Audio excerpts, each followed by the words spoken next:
In college sports, there are touchdowns, buzzer beaters, and now checkmates. For 7 weeks, 8 schools competed for 6 playoff spots. Ivy League battles and in-state bragging rights were on the line. But now it's time for the final exam. Can anyone take down the reigning champ St. Louis University? Or will there be new CCL kings and queens? Those are the questions on this weekend's test. Trade the queen, squeeze the butcher. Whoa! Oh Beautiful. my goodness. And it's over. So prepare for your matches. This is some grandmaster chess right now. And study your opponents, because it's time to crown a 2023 Collegiate Chess League Fall Season champion. Black here is slightly better. Oh, wait. En passant was forced, Nemo. That's what happened. Championship weekend starts now.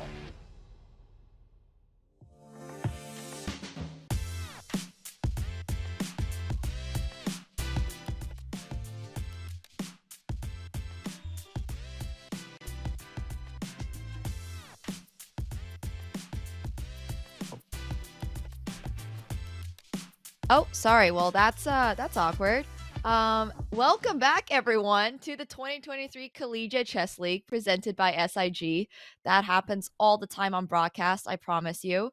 We are here for the semifinals this week, and we are joined by our lovely co-commentator, Danya. Grandmaster doesn't need any introduction, I'm sure, but he is going to be providing us with our expert commentary. So, Danya, how do you feel about coming into the semifinals of the Collegiate Chess League? Have you been able to catch some of the games previously? Welcome, everybody. Thank you, Nemo, for the warm introduction. It's great to be here and be a part of the CCL Finals weekend. I've definitely been aware of the action. I think it's a very exciting event. It's a pleasure to be commentating with you, and we've got 2 really exciting matches today that I can't wait to jump into. I think it's going to be an awesome day of action. Absolutely. And speaking of an awesome day of action, here is going to be our lineup for today. The semifinals start off with University of Texas at Dallas playing against University of Texas Rio Grande Valley. So these 2 schools have played against each other before, and we are actually seeing the challenge bracket prediction right now with 82% in favor of UT Dallas. Do you feel like this is accurate? I feel like it's accurate. UT Dallas is definitely the heavy favorites, so it's going to be quite a challenge for UT RGV to pull off the upset. UTD has 4 GMs on 4 boards. All of them are great blitz players, so this will honestly be one of the biggest upsets of the CCL if UT RGV can pull it off, but they've displayed fantastic performances in previous weeks. I think they've got a shot as we look at the pairings. Yeah, I think they definitely have a shot. But as a reminder to everyone, this is a new match, but they have played against each other before. Actually, during week 1 of the regular season. So, UT Dallas has some really strong players. They have 4 grandmasters, and UTRGV actually are also really good. But the lineup that you see right now on the screen is not the lineup that we are going to be having today. Today's board assignments, we actually see Grandmaster Gustav Chatterjee coming in for board 1 on UT Dallas, and UTRGV has actually made some key changes as well. Not only do they have international masters Rodrigue Lemieux and Gleb Dudin on their boards 1 and 2, but they're also becoming grandmasters, right, Danya? Yeah, Sean just had an outstanding performance at the Isle of Man tournament. He defeated several very strong GMs, including Ivanchuk. He crossed 2,500 FIDE and achieved his last GM norm. Dudin is also well over 2,500. So, those I's are going to be replaced by G's pretty soon. And just like in any college sports, college chess features a lot more upsets per capita than any other type of tournament. So I would take these ratings and these titles with a grain of salt as we look at the round 1 pairings. Everybody's going to play everybody. So we're going to get all sorts of matchups today. Absolutely. And I encourage everybody to make predictions as well on the Chess.com channel. I promise you, it's a lot of fun to have, a slight betting edge. One of the things that I always do with Joe, Danya, you're the guest today, is do a prediction ourselves on the points that the teams are going to score, respectively. So I think that last time UT Dallas beat UTRGV 9.5 to 5.5, but sorry, 6.5. My gosh, my math this morning. But today, I think it's actually going to be a little bit less in favor of UT Dallas. Would you agree? I think it really depends on how the top 2 boards for UTRGV do. If Sean and Gleb can, especially in the early rounds, if they can pick up the slack, then they might take this to a 4th round. That's honestly UTRGV's goal. As we look at the awesome prizes, they need to take this to a 4th round and make it close. If they want to compete for one of these top prizes, it'll be $5,000 for the top team. And obviously, there's a lot of motivation which comes from representing your college. And I think that's honestly the main source of motivation for these players. But the prizes are also kind of nice. Definitely. I don't know if you ever had any college pride when you were in Stanford, but University of Toronto actually took their collegiate chess pretty seriously. Yeah, definitely. Yeah, definitely. It's a great time to be a college chess player for sure. But the prizes are nice, and I think the format is nice and elegant too. It's essentially a PCL format. Basically, so for those of you who might not be familiar already, all the boards are playing against each other. That means we're not going to just see the board 1s play against each other for like the entire tournament. The time control is 5 plus 2, 8.5 points wins the match. You get 1 point per win, 0.5 for a draw, and we obviously get the tie breaks if score is tied. We've only seen 1 set of tie breaks so far, but it can always happen, and those are really exciting. But when we go to the tie breaks, it's just board 1 against board 1, board 2 against board 2 until one of the teams win. So pretty self-explanatory format. I think we're almost ready to jump into the games. Danya, I do think that today is going to be exciting. Are you excited for all the games we will see today?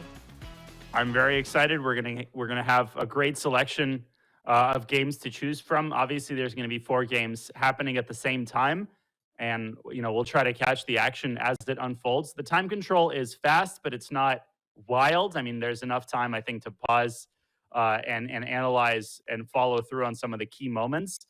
But I think it's going to be a great day, and the games are just about to begin. There's going to be a 30-second stagger, so we'll be able to follow the start, I think, of all 4 of the games as they unfold. Yeah, I think it's really important that we also follow the first 30 seconds of the games, because what I've noticed from the CCL is that some of the games go really, really fast, unlike the first for the opening part. They're very well prepared. They've definitely looked at the lineups beforehand, and they've probably done some, research on their opponent and done some study. So I think with these openings, it's been really interesting. We've also gotten some absolutely crazy openings. Not sure if Donnie is aware, but Awonder has done some crazy stuff on the CCL show. We've seen him play everything from the crab. He was shuffling his knight back and forth. So I don't know if we're going to see any of that today, but yeah, maybe these openings will be a little more standard. Yeah, I think we're getting some more standard openings already. Looks like the games are underway. We have a Queen's Indian in the top left. We have a symmetrical English in the top right between Jacob Fuss and David Brodsky. And the bottom two games are also about to get underway. So pretty standard stuff so far. Very classic. I actually like White's position quite a lot. I like the fianchetto. I'm a big fan of fianchettoing. And I Yeah, think, this is the main line essentially. yeah, and I think you've actually taught me this as black ones too. It was like something very similar at the very least, like this Nimzo structure with bishop on b7. Mm-hmm. Yeah, C5, BC, DC, BC. This is pretty standard. White definitely has to play for a win. I think the UTRGV players with the white pieces have to go for the win, just because they're such underdogs. And I like this position. I think it's unbalanced enough, and it's pretty easy for White to play. Typically, the bishop comes out to f4. White puts pressure on the d6 square, and Gustav already taking quite a bit of time to figure out where to position his pieces. Yeah. Do you think that bishop's coming over to f4 with the d pawn now looking a little weak? Yep. Okay. It happened. There we go. Queen b6 is pretty likely just to get the queen out of the pin. Otherwise, knight b5 can be very, very scary.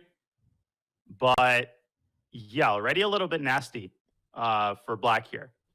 Yeah, this opening feels slightly passive for black. I mean, obviously with playing the black pieces, you don't have to push for a win, as Daniel was saying, but I also don't want to be stuck in like a defensive position in a blitz game. I think that's by far the most uncomfortable type of position to play when you're trying to play blitz, especially blitz.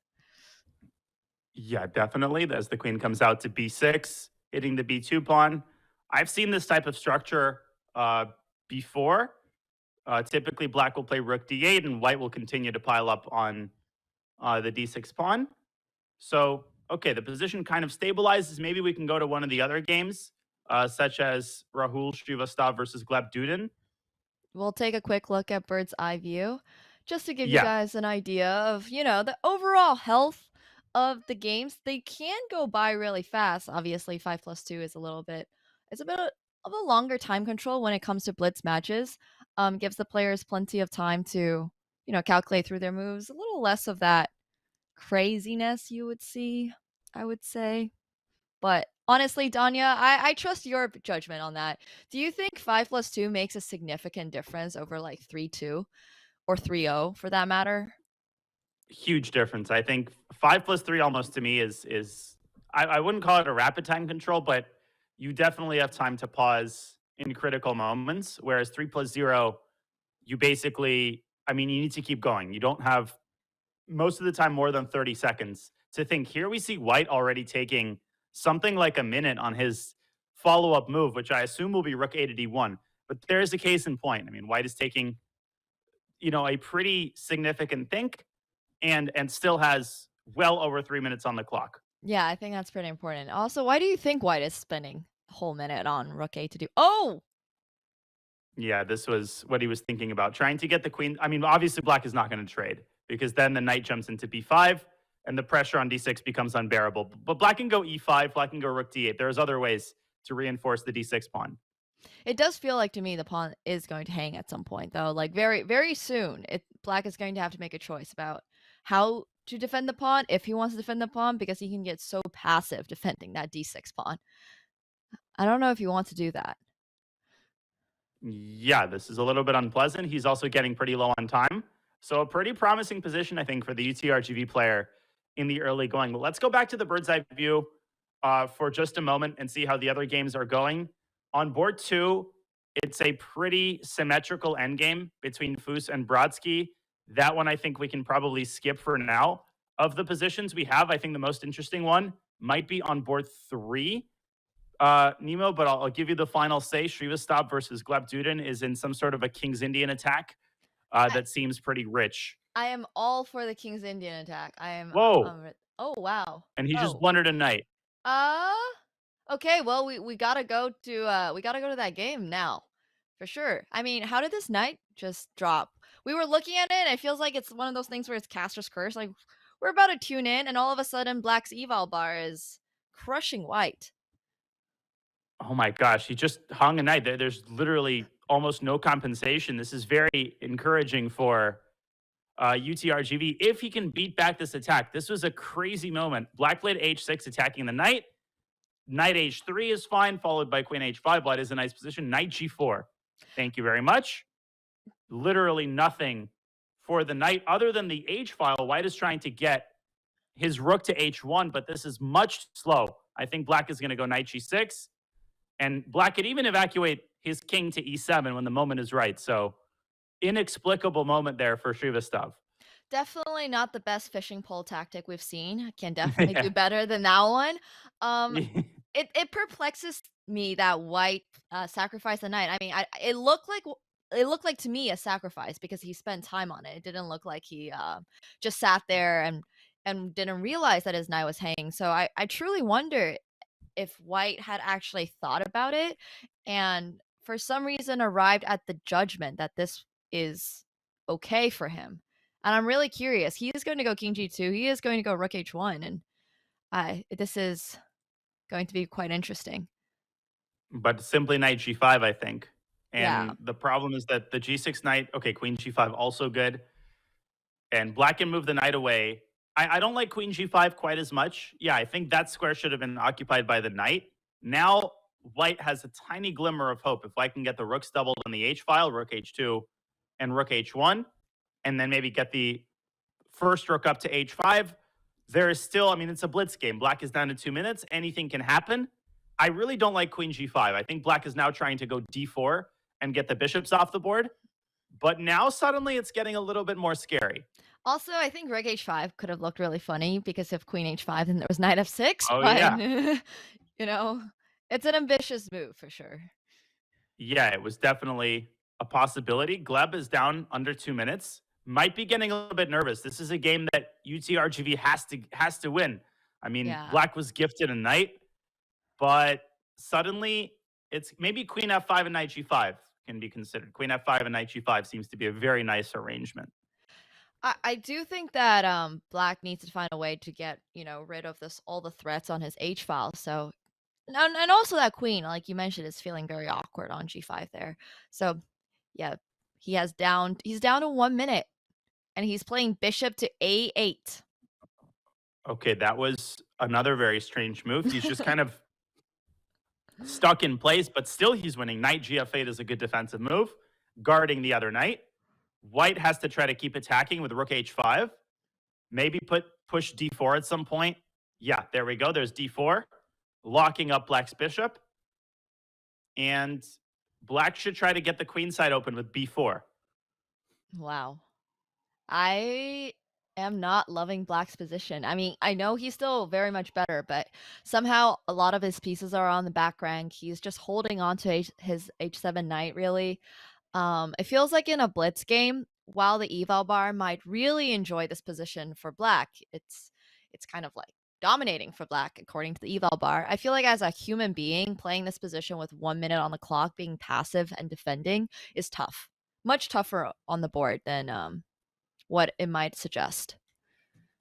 Yeah, White has to try to keep creating threats. Rook h4, very good move, threatening rook g4 when the queen is literally trapped. Rook b3, great response, setting up queen d3. If Black can get the queens off the board, then the game is essentially over. But White is going to meet queen d3 with queen f3, hitting f7, forcing another weakness. Knight g5, okay. But now queen is going to move up to f4, I think. And queen e4 check, bishop f3 is a huge trap with a mate on h8. That's very easy to overlook. Oh my. Okay, I did not notice that at all until you pointed it out. I was like, wait, isn't the queen just going to be traded off? But it's looking very complicated. I mean, White still needs to find queen f4. Yeah, and he's thinking he might be worried about queen e4 check, but he's got to see that. I mean, the GM has to see this trick because this was the only point of doubling the rooks on the h file was to deliver mate on h8. He's probably considering moves like bishop takes f7 or bishop g6, but they don't work. There it is. Oh, and he blundered it. Bishop f3. and the tables turn. Danya the Prophet coming in. So, Danya, what's the issue here with, simply queen takes f4, g takes f4, knight to h7? Well, the problem is white's not going to recapture the queen. There's a mate on h8, There and we that is go. what black missed. And queen takes f3 check, same problem. When all the smoke clears, there's going to be a mate on h8. I think the only move is knight g6, but then white simply picks up the queen. An incredible turnaround. I mean, white literally just gave up a piece for nothing Yeah. and still manages to crash through on the king side. Incredible. This is one of those cases of a really nice discover attack. I just realized that this is a discover attack. You're threatening checkmate and the queen at the same time. It looks really cool. I want everybody to Yeah. remember this tactic. Bishop f3 was very pretty. Now bishop takes c4. And this one is basically over and not the result we thought we would have. Wow. This is one of those cases, I feel like white got rewarded for blundering the knight. I'm not entirely sure if it was a sacrifice. I feel like personally it was a sacrifice because he spent at least 30 seconds on it. He's a grandmaster. He probably saw it. He took this risk, and in a roundabout way, it kind of paid off for him. Not that it was the best move in the position or anything. Like, you probably should not be giving your knight in the semifinals of the Collegiate Chess League where there's a lot on the line, but it worked. It did. So And there it is. Bishop takes c4. Okay, white is now up a queen. He's going to finish this one off. So we can probably move to another one of the time scrambles that's happening right now. yeah, we'll take such a as- look. Yeah, maybe we can go to the bird's eye view, and I'll give you the next choice, Nemo. All right. I want to take a look at one of the games we haven't seen yet. So let's take a quick look at David Brodsky versus Jakub. It does look very All right. equal. Let's go there. But it looks like Jakob is Wait. losing some of his pawns on the queen side. Yeah, he dropped, or on the king side, he dropped a couple of his pawns. Oh my. I just said that it was equal, and all of a sudden white's position is starting to fall apart a little bit. Unfortunately, he did start the position down a pawn. He was still holding it, but now it looks like the knight on h1 is just going to capture the pawn on g3, and there's like nothing that white can really do. Yeah, it's inevitable. Bishop d6, there was e5. Okay, he throws an e5 anyway. White is down to 1 second. This one's over. Knight drops back to f5 there, and a third pawn might be lost very shortly, Oof. especially if black gets the king up to h5. Not the best start over here for UTRGV.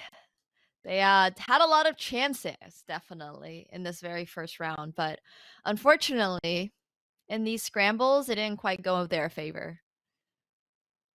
Yeah, I mean, 2 games that should not have been lost, although I have no idea why Brodsky just allowed the knight trade. Now white's got drawing chances again.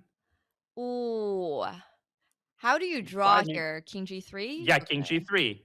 Very accurate. King e4.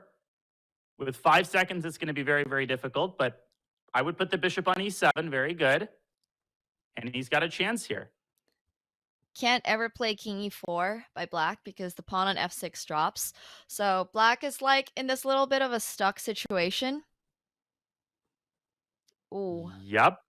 King f5, but I think it's a draw now. I think it's a fortress. Yeah, it's just a Oh fortress. my. Oh, wow. Wow. Okay, so Oznir beat Gustav Chatterjee, so there's an upset. UTRGV wins on board 1. And it's going to come down to board 4 between Dagupati. Oh, but he lost. He allowed f4. And now he's going to lose. I think maybe that bishop had to sit on g5.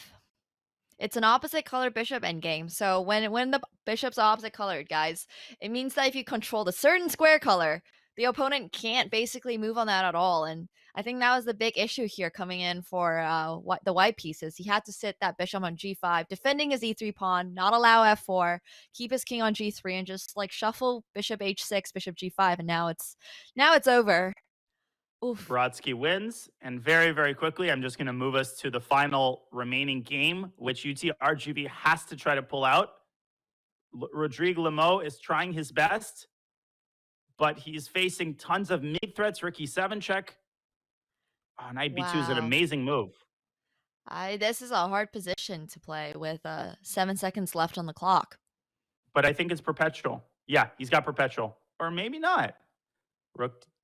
Whoa, C2. It's anybody's game at this point. This is so Anybody's game. terrifying. I mean, C1's going to promote into a queen, but rook b8, rook takes h8, and then a discovered attack is also going to promote into a Exactly. queen. So I think it's a draw.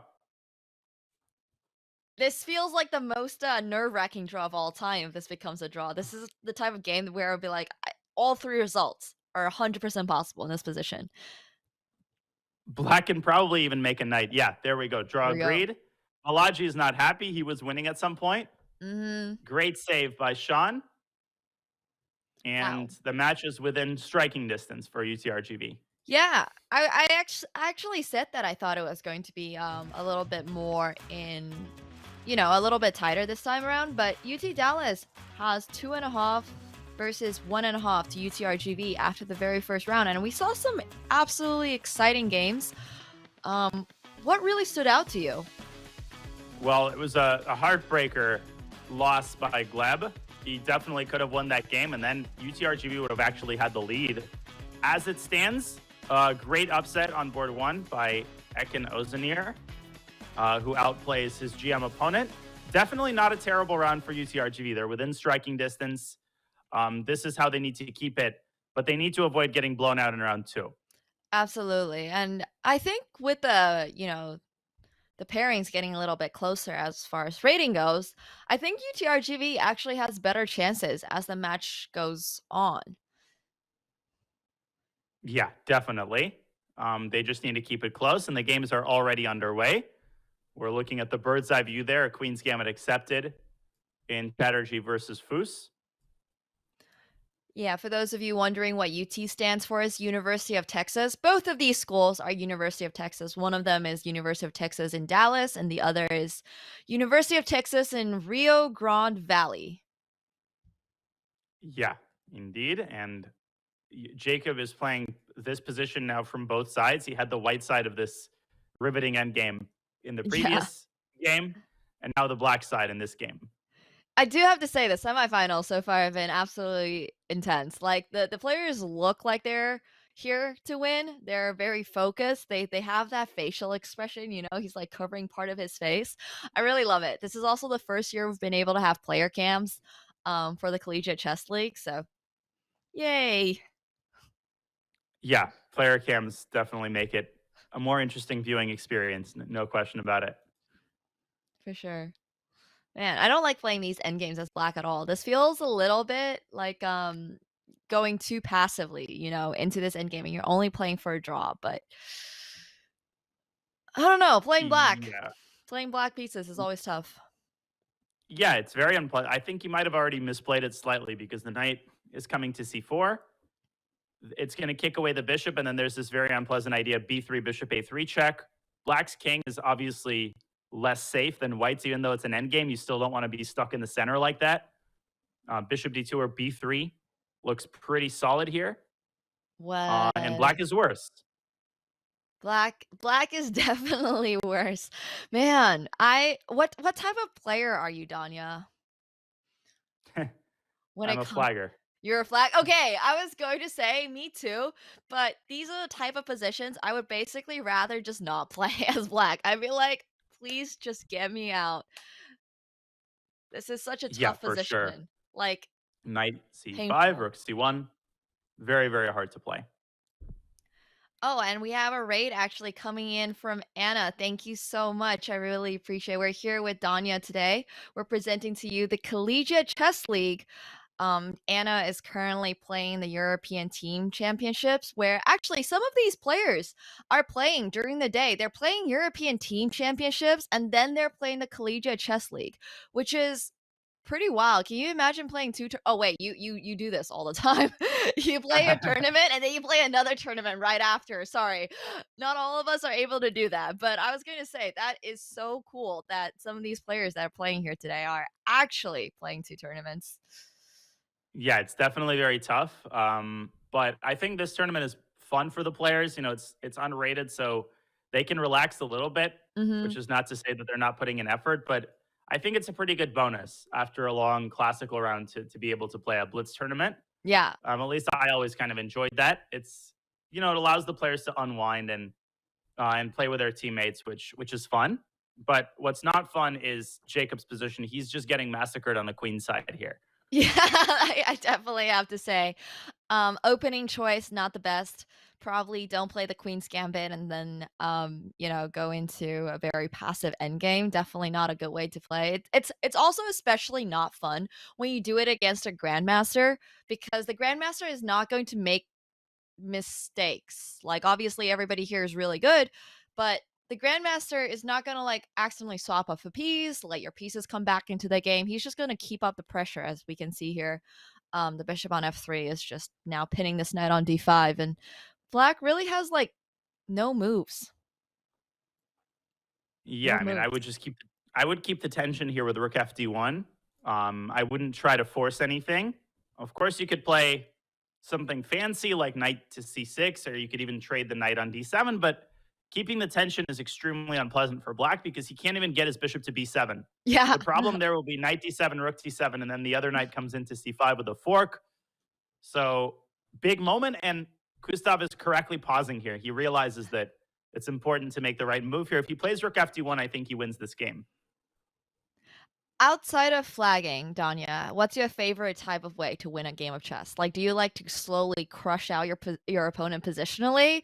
Do you like to find tactics? Like, what's your style when it comes to winning in chess? I'll take him how I can get him, but I think tactically is how I prefer to win a game, but it always feels very good when you positionally outplay somebody, from A to Z. You don't ever even allow them a chance.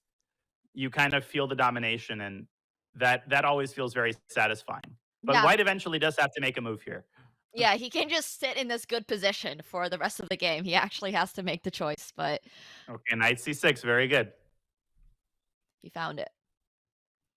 Yeah, very nice move. Stopping bishop e7 because then the knight drops back to a5 and the bishop is forced back to home base. Yeah, this is just very depressing to look at, so maybe we can go to the bird's eye view and check out some of the other games. This game is too depressing for us to look at. We're just watching Black get slowly crushed here, like it's a classical game of chess. So, all right, any bird's eye view games that stand out to you? Wow, the Sean Rodrigue Lamo game versus Shrivastov seems to be very, very interesting. Let's definitely do that So let's one. go there. Yeah, yeah. Wow, it's a crazy position. This is so I've known Sean Rodriguez Lemieux for a little while now. He's also a Canadian player and he was always good growing up, but he was never somebody that I would have thought that like, oh, in 2023 he's now going to become this. Like, he's so good. He's getting his grandmaster title and he's become such a strong player. And I have so much respect for that. But this position is exactly the type of position he likes to play. We've seen him play a few other weeks and he like doesn't really make that many mistakes. He always plays fairly solid. And yeah, I just have to say I really enjoy the way he plays chess. Yeah, he's also winning this game, I think. Yeah, Unless he is. Rahul manages to create counterplay on the king side. This just seems like Black's attack has fallen through completely. C takes d3, very accurate, stopping Black from playing f3. Sean is just up a healthy pawn on the queen side. Okay, he still has a lot of work to do. The bishop is going to come to e5. Yeah, rook e6. Another good-looking move. The engine didn't like it, but, I mean, it's a very human move, sticking the rook on an outpost. It also feels practical. Like, how is Black going to get that out of the way? Yeah, bishop e5. Now involving the knight, knight e4, h6. Very good, stopping knight g5. Rahul trying to set up the defensive bulwark here. It's actually hard for White to finish this game off because b4, for example, you would blunder maybe queen c8 and the rook would suddenly get into trouble. So a lot of work to do for White still. Yeah. Oh, I mean, once again, when you get a better position in a lot of these chess positions between grandmasters, it's not just as easy as saying, "Oh, Eval Bar thinks you're better, therefore you should probably be able to win." You still have to find all the plans. You still have to come up with the best moves, and it's not always that easy. But knight to d6 looking really good. It's a free pawn. Yeah, fancy. Obviously can't take the knight, but you can play rook e7 here. Or maybe even rook f6. I don't know which one is the more practical. Yeah, I would play rook e7. Okay, he plays rook f6. Probably Sean is going to take and drop his knight back to e4, would be my guess. Yeah, he's completely winning is an overstatement. He is winning, but he's got a minute on his clock. Has to avoid getting nervous. I actually really like the idea of queen b3 here. Because if Queen rook, b3. yeah, rook takes, then you have pawn takes, and then Queen it's takes d6, 7. Beautiful. yeah, a little discovered attack there, but he does not go for it, which I also don't blame him. It's kind of hard to find with only a minute left on the clock. This is very safe. That is not a free pawn on d5, guys. The grandmaster to be is not just blundering that up. So Very true. I'm just going to put this on the board. Takes on f6. That's a check. That's called a discovered attack on the queen. Bishop e5. Amazingly, black saw it. oh, wow, who would have guessed that? Unbelievable. Yeah, I wow. know. Mad lad. Yeah. I always well, not that I tend to forget, but whenever I think a lot of people think about the Collegiate Chess League and try to or follow some of the games, they don't expect there to be 21 divisions of the Collegiate Chess League and realize that at the very top tier, these are some of the players that are representing their countries in the European Team Championships. They're playing on their national teams. And we also have Division 21, of course, where there are people that are literally 800. So the Collegiate Chess League covers a whole range. We're just covering the best games, the strongest players. Yeah, but it's fantastic that everybody gets a chance to play. Yep. There's a lot of chess fans in college, and it's a great time to be a college chess fan. You have a lot of opportunities to keep on playing. So this is exactly what happens when you allow your clock to get too low. Sean is getting nervous. Mhm. He's starting to tread water, shall we say. Okay, black misses queen b5, which would have won the pawn back. Queen f7 was a very lazy move. Now Sean gets back on the right track. He's targeting a6. I like the usage of the word lazy move. That move definitely didn't do anything. And now Sean has the free pawn, a pass pawn, and a very clear plan, right? I think that's more important almost than anything else when you're low on time, is just having something to do. Like, you can be much better, be in a better position, but having a pass pawn and being like, hey, I can just push this for the win is probably by far the biggest gift that Sean has gotten. But this one's position. over. Yeah. Rahul just made one threat, and now he can resign after knight d4. There we go. This one's over. Great job by Sean, keeping his composure for the most part in time pressure. All right, so we should go probably to another more competitive game. Yeah. Another good win for UTRGV. And wow, the other positions are looking good. Jacob Fuss is going to most likely save his game against Kustov, amazingly. In fact, he's probably even in the driver's seat by now. That's crazy. Wait, what happened in that position? I cannot possibly fathom, but rook d2 and white is blundered a knight. He might win this game. Let's go to that game really quickly. Yeah. Kustov blunders a knight. And Jacob is going to win. That is crazy. I mean, that is also a very good example of why you should never give up, right? Like, in the middle of the game, when you guys were coming in, we were like, oh, yeah, I mean, Jacob's position looks terrible. I think that, this is just getting positionally crushed. But now all of a sudden, look at this. He's up a knight. He's going to win this endgame for sure. 94. Yeah, 94, just getting that pawn. The G pawn will have to move, losing the F pawn, or vice versa. But either way, this game is definitely going down. Kind of wild. I don't know how we ended up here, but Kustov definitely didn't manage to press his advantage enough. I would say is probably what happened. Definitely not. Incredible. A win for UTRGV. Somehow, Black wins this game. And that leaves us with Dudin versus Balaji. It all comes down to that, because Brodsky did manage to defeat Ozanir, which is a win for UTD. And in order for UTD to tie the round, Balaji needs to convert the extra piece against Gleb Dudin, which he's very likely to do. He's up a piece for 2 pawns. Wow, Gleb Dudin might need to invest in a minor piece as well as a light in his room. Yeah.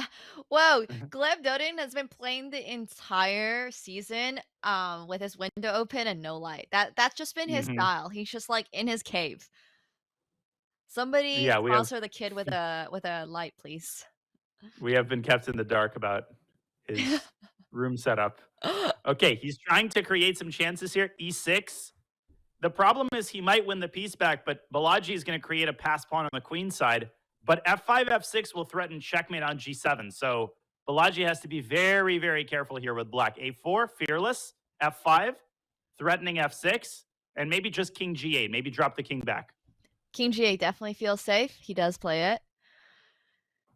Okay, this is winning. Yeah, there's nothing that white can do to push the pass pawn. He does have the E pawn as a pass pawn, but there's no rook D8 sadly because rook takes and the bishop can take back. Ooh, bishop D4 resigns. Yeah. Bishop D4 resigns. Okay, Beautiful. found it. He found it. He wins the rook.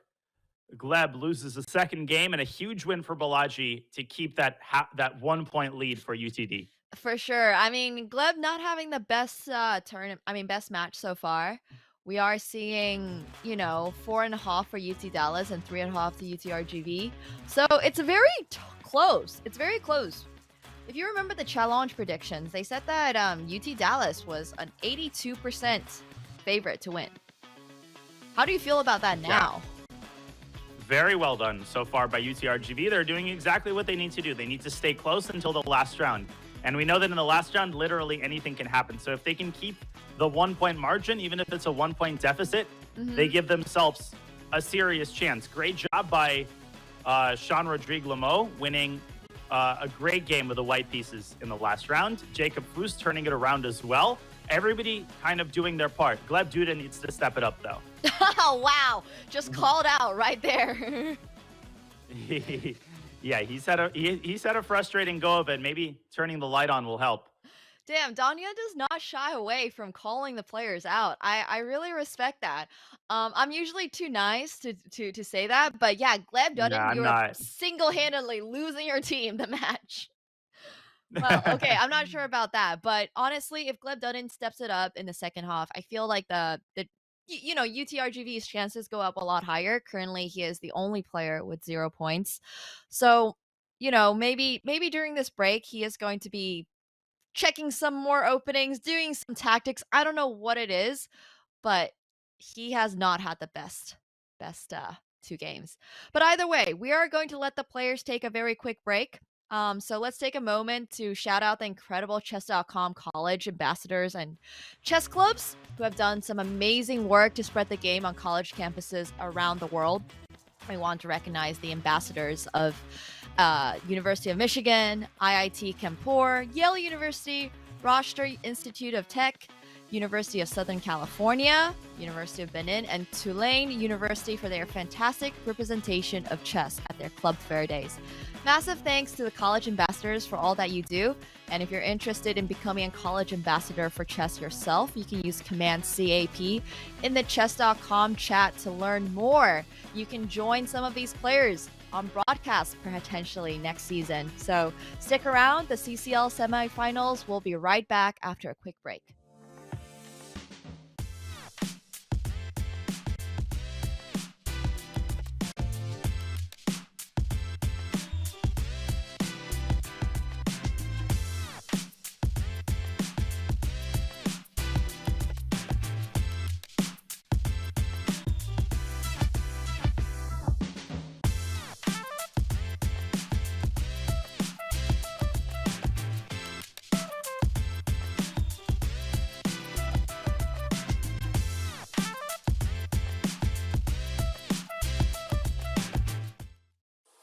And Carlitos opens with a perfect serve, pawn to d4. Black returns with a nice forehand to e6. Ouch, that piece just got captured at 127 miles per hour. Amazing! That's another 3 points for Alcaraz. Oh no, that's an unforced error. It's a match point. Alcaraz winds up for the move. It's game, set, and checkmate.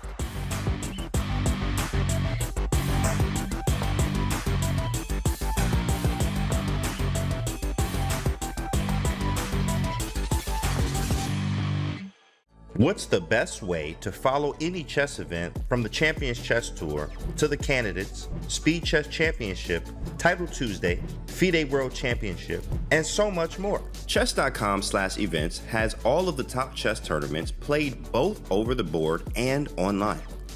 Analyze and review games from the world's greatest players with live commentary, cloud analysis, opening explorer, and table bases. Find all the key event information, including schedules, prizes, results, news reports, player bios, tiebreaks, and more. Even compete by voting for your predicted results. Explore chess.com/events today on web or with our iOS and Android apps and experience chess like never before.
Welcome back to the semifinals of the 2023 Collegiate Chess League presented by SIG. Don't forget, you can use gaming skills in your career and apply at sig.com/chess. So, right now we are watching UT Dallas versus UTRGV, and we have even more chess for you after this. Up next is going to be Slew versus Mizzou, a matchup you have seen a couple of times, but it's going to be more exciting than ever as both teams are sending in their strongest lineups. Right now, UT Dallas leads UTRGV 4.5 to 3.5. But Danya, what do you think is going to happen the next two rounds? Well, UTRGV has to keep it close. Sean has to continue firing away. He's got a really tough matchup in round 3 against David Brodsky, who's a nightmare opponent for anybody. UTD has a great team. Kustav Chatterjee plays black against Gleb Dudin. Both of those players have really struggled for their respective teams, Nemo. So I think the results of potentially the entire match might hinge on the result of that game. Sorry, not trying to pick on anybody. I feel like I'm Danya the bully today, but I mean this with love. I think, I want to see all of the players succeed. So let's see who can climb out of the slump on board 1. And Jacob Foos with a huge win in the last round. He's got to continue playing well. He's got the black pieces against Balaji on the lower right. Yes, I also want to mention that, while Gleb Dudin has not been performing the best, he is still a very strong title player and is actually, I believe, another Grandmaster to be. So, being off form today, probably not his regular self, but hopefully he's going to pick it up. And we all know UTRGV is going to need him to pick it up a little bit today. So tough love is good, Danya. Tough love is very good. Definitely. And okay, we can keep chattering about Black's performance, or let's say strategy about Black's performance. But Kustov had a great position. He was playing incredibly well last round against Jacob, and then made a tactical mistake to let Jacob back in the game. So he shouldn't get too discouraged. He's playing very decently. And this is a very sharp line of the Queen's Indian defense, Nemo, which has been around for many, many years. Yeah. White sacrifices a pawn. And White sacrifices it in order to get a very quick lead in development. Knight c3, followed by e4 is very common here. And White gets the domination in the center. This is a very good blitz opening. Would you say that this opening is currently played in like tournament chess? Because I see the eval bar being very much in White's favor, and it looked like a lot of the games were actually in White's favor as well, with the results being like 71% White win. So is this still played competitively? Not as much. I think it was largely abandoned in the 90s until it was brought back in 2023 by Kustov Chatterjee in the CCL. But yeah, I mean, you can see why. Black's position is very unpleasant. White's got the bishop pair. White's got pressure on the queen side, pressure on the knight, of course. So Black is probably going to play rook c8 would be my guess. And at some point, White will push e4 and just clamp down on a lot of these squares in the center. So White's position is easier to play and objectively better. It's a great combination. But obviously, if Black can consolidate, if Black can go rook c8 and get the king side out, maybe stake a knight on d4 at some point, then, you know, the game becomes a little bit more complicated. So White has to be very precise here in prosecuting the initiative as well. Yeah, for sure. And we actually know all about prosecuting the initiative from the games we saw earlier. The last round, Jakub Fus looked like he was getting crushed by Chatterjee, actually, and ended up getting out of it. So there's definitely every opportunity for Black here. So White still has to play very careful. However, the D pawn does look quite passive. It's a backwards. Well, it's not really a backwards pawn, but White sure isn't going to let it push forward very easily. Yeah, I'm never totally sure on the exact definition of a backward pawn. Yeah. I don't know. It's been a while since I reviewed my fundamentals, but yeah, knight d4. The problem is this knight can be chased away at some, not immediately, obviously. First of all, bishop b7 traps the exchange, and Gleb decides to go for the material, and Kustov is really just not finding his groove. Bishop b7, yeah, he's just going to win the exchange. He's going to chase the knight back with e3. Black is borderline lost out of the opening. It's looking very rough, and maybe this is why the opening was abandoned back in the 1990s before Kustov brought it back in 2023. Yeah. Definitely not giving it the best rep right now. I can't tell you who are the prominent players of this line back then, but it sure isn't going to become popular. We're probably not going to see Magnus Carlsen play this anytime soon. No, yeah, tomorrow's European Team Championship round will not likely feature this opening, but b5 I think is a really, really nice practical move because now White has a choice. So White can play knight takes b5, but that allows knight takes e2 check and knight takes f4. Actually, very tricky defensive move by Kustov. Excellent move, b5. I would play queen a6 here. Maybe you can also play queen takes a7, but then maybe Black can sacrifice the exchange and try to get White's pieces tied up on the queen side. So all of this in a blitz game is much scarier. In a classical game, White would just take 30 minutes here and figure everything out. In a blitz game, it's very, very easy to blunder in this type of position, even though you know you're objectively probably winning. Yeah, for sure. And once again, one of the things about this is being objectively winning might not necessarily mean you're fully winning, but it's pretty likely. We have obviously seen some upsets coming in because it's blitz, but every time I say this now, I feel a little scared. Like I saw someone blunder a whole night and then still win the game. So, you know. Yeah, no, exactly. Anything can happen. There we go. b4. Fantastic move, which was overlooked by Gleb. And suddenly Black is very much back in the game because if this knight moves, you give up e2 with check. Then Black takes the bishop on f4, ruining White's pawn structure and potentially freeing up the rook. So White might not even win the exchange at all. I would go so far as to say Black might be better here. Yeah, Incredible. we've done a full 180. I feel like Yeah. now there's white does have a lot to answer. The knight on c3 needs to quickly decide where it's going to go, but the e2 pawn is still hanging. So like, do you want to play maybe rook takes d4 and just go for the exchange sack and play the end game and just Yeah, say like, you hey, have I to. messed up, like I gotta just swap.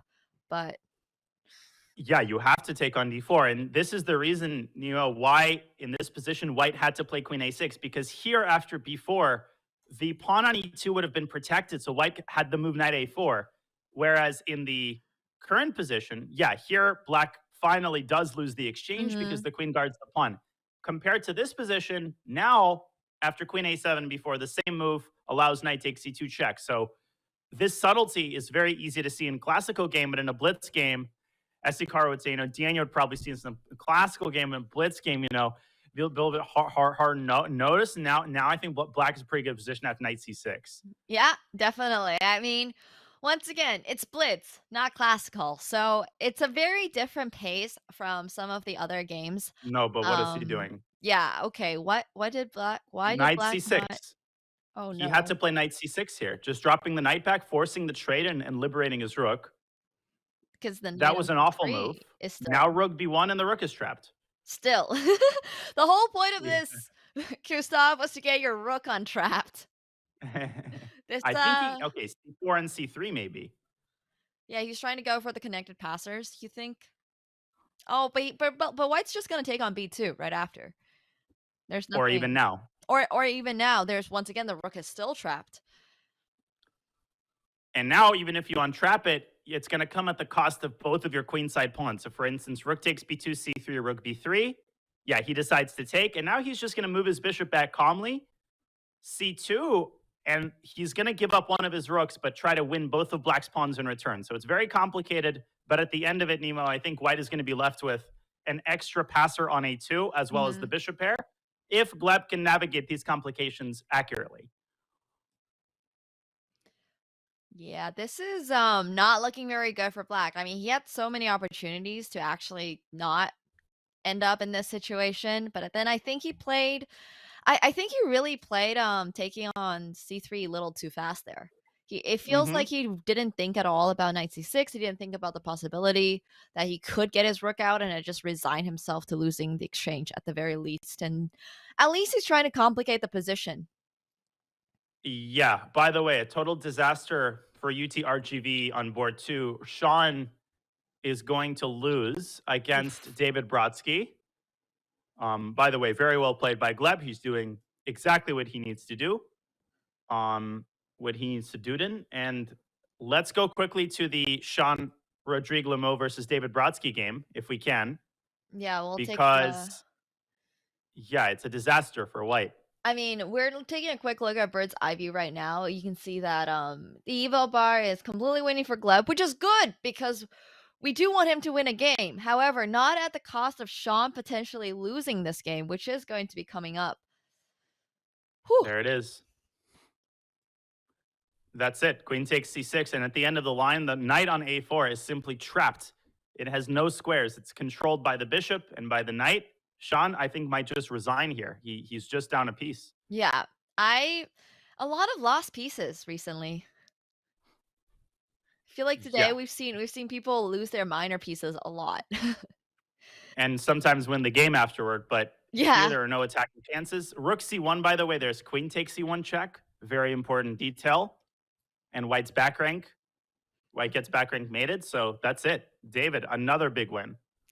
Wow, David Brodsky playing very solid today. You did mention he's one of the players to look for, and he's definitely showing that right now. Wow. Crazy. I mean, I think Impressive. yeah, Sean is just sitting here thinking about how he ended up in this situation. He knows that he's down the knight. He's going to lose the knight. There's nothing that he can do about it. Queen to d1, doing nothing to defend it, but he's trying to hold on to the a4 pawn, but even then, I think there's rook to a8, and that pawn's going to be picked up really quickly. So Great call. Yeah. Now I would resign here because this is just too depressing. You're down a full piece. You're down a minute on the clock. And yeah, there's no chances.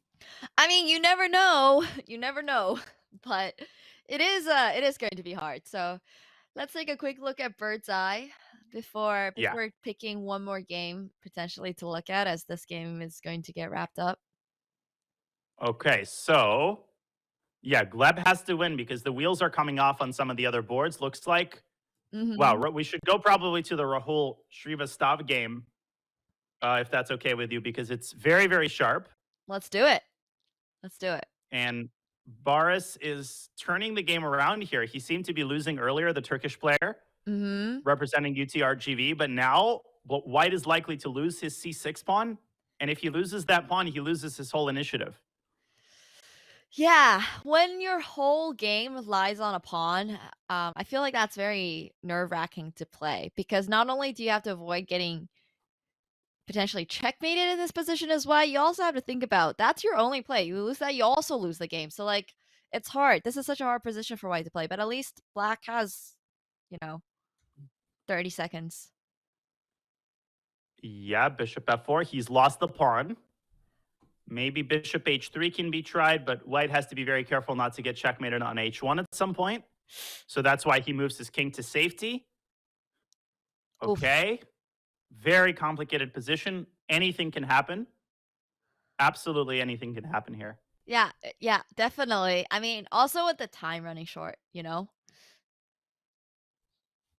we've only got 30 seconds here for Ekin, and Rahul is starting to run down on time as well. But I like White's pair of bishops. It's just a question of if he's ever going to be able to get the light square bishop out. I would have traded queens there and tried to go after the f pawn. Maybe he's trying to go queen f7, but there's a fork on a1, so maybe king h2 should be thrown in. In time pressure, it's very important to have your king in total safety. Oh, but he blunders e2 with check. Oh, my gosh, he no. blundered e2 1. Will Oh, Black see it? He does. oh my. Okay. And now the bishop on f4 is also going to be swapped off. And I actually don't know about queen to e8. Queen to e8 feels like it's a very defensive move in a position where I'm not It sure is. if Black actually needed to go for the defense, Bishop because f5. oh my. And rook 12 h6 is a seconds. rook h6 mate. He blunders mate. Rook takes h6. He has to see that. Rook takes h6 is very basic, and it's Oh, mate. wow. Oh, what a heartbreaker. Beautiful. Mate. Oh my. Wow. Well, that was very intense. Amazed me. Oh my gosh. Ah, Okay. that's painful to lose, I have to admit, as Ekin. I mean, Yeah, the wheels are coming off for UTRGV, by the way, because Gleb also lost all of his advantage. oh, what? Oh And no. Balaji might be outplaying Jacob Foos as well. So this, I mean, if they win 4-0, they end the match right here. But I think Gleb actually, is he going to win that game against Gustav? It looks like it's a rook in game where it's theoretically a draw. Oh, I take But he's everything won. back. Black flagged. Sorry, yeah, that game is already over. Let's go to the last remaining game between Balaji and Jacob. Jacob has to save this game because if Balaji wins, they go 3-1 and they go up 4 points. Yeah. Oh, but this is nasty. I mean, this is such a hard position for Black to play here. Having to preserve the G pawn and the E pawn. How do you even do that? Yeah, he loses the E pawn. But first, Balaji stabilizes his bishop. Now he's going to take, I think. Yep. All right. Very good by Jacob, creating counterplay. Indeed. At least he's trying, and I think that's something, at least, because in these endgames, if you just start defending, what ends up happening is the opponent just pushes the pawn, and all of a sudden they're promoting. But here, Black. Oh, Yeah, E7 is coming. E7 is coming, and that's going to be game, I think. It's unstoppable. E7, and then you just E7. oh, Rook C8. all right. That's it. Yeah, queen. He's up a rook. Bishop takes knight. Very clean. And Balaji wins a huge game, putting UTD on the doorstep of winning this match. All they need is a single point in the last round. Yeah, wow. Okay. It looked actually really close when we were going on break. And we were actually commenting on how, UTRGV, if they come back from this break, they might, do pretty well if they get themselves put together. But unfortunately, it seems like the break has done the opposite. UT Dallas is actually going to be the team that is pulling ahead even more so with 7.5 to 4.5. And, a lot of the players on UTRGV have struggled a little bit this last round. I'll struggled a little bit today. What do you think? David Brodsky. He's been the hero today. 3 out of 3 for UTD. Right? He's played so well. Perfect performance so far. I mean, Gustav hasn't done great, but Brodsky is just simply killing it. So, you know what? Sometimes you do need your team to stand up for you. But this is the nature of a great team. It's one player can do really, really badly. I mean, 0 out of 3. But it doesn't sink the team because everybody else can pick up the slack on any given day. And all 3 of his teammates have picked up the slack. Yeah. And this is why it's great to have 4 GMs. Like at any round, they can score a blowout and you're kind of screwed if you're the opposing team. So UTRGV needs a miracle.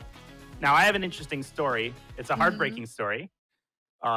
As we know, the format of this match is the same as PCL Pro Chess League, right? Yeah.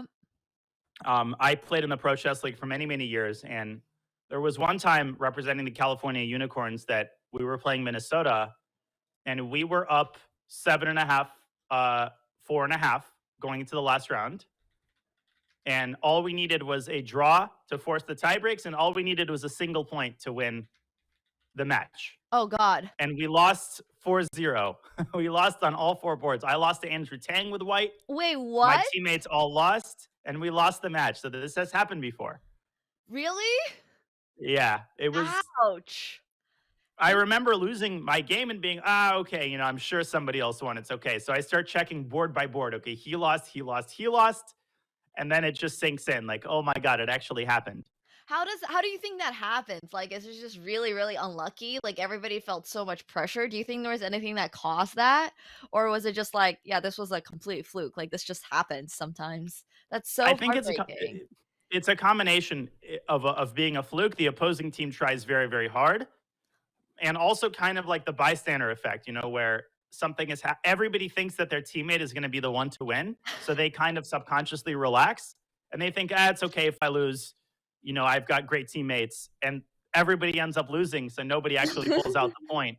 But I don't think this is going to happen with UTD just because they're so strong, they're experienced, and for instance, Gustav might score his first point of the day, and that's just going to do it. Yeah, I mean, honestly, there's always a chance that Gustav scores a point today. Speaking of scoring points, UTRGV does need to win a lot of points in this match, in this current round, to be able to make a comeback and potentially put it on tiebreakers or something. But it's looking tough. We do see Sean over here, their UTRGV's board 1, playing with the black pieces.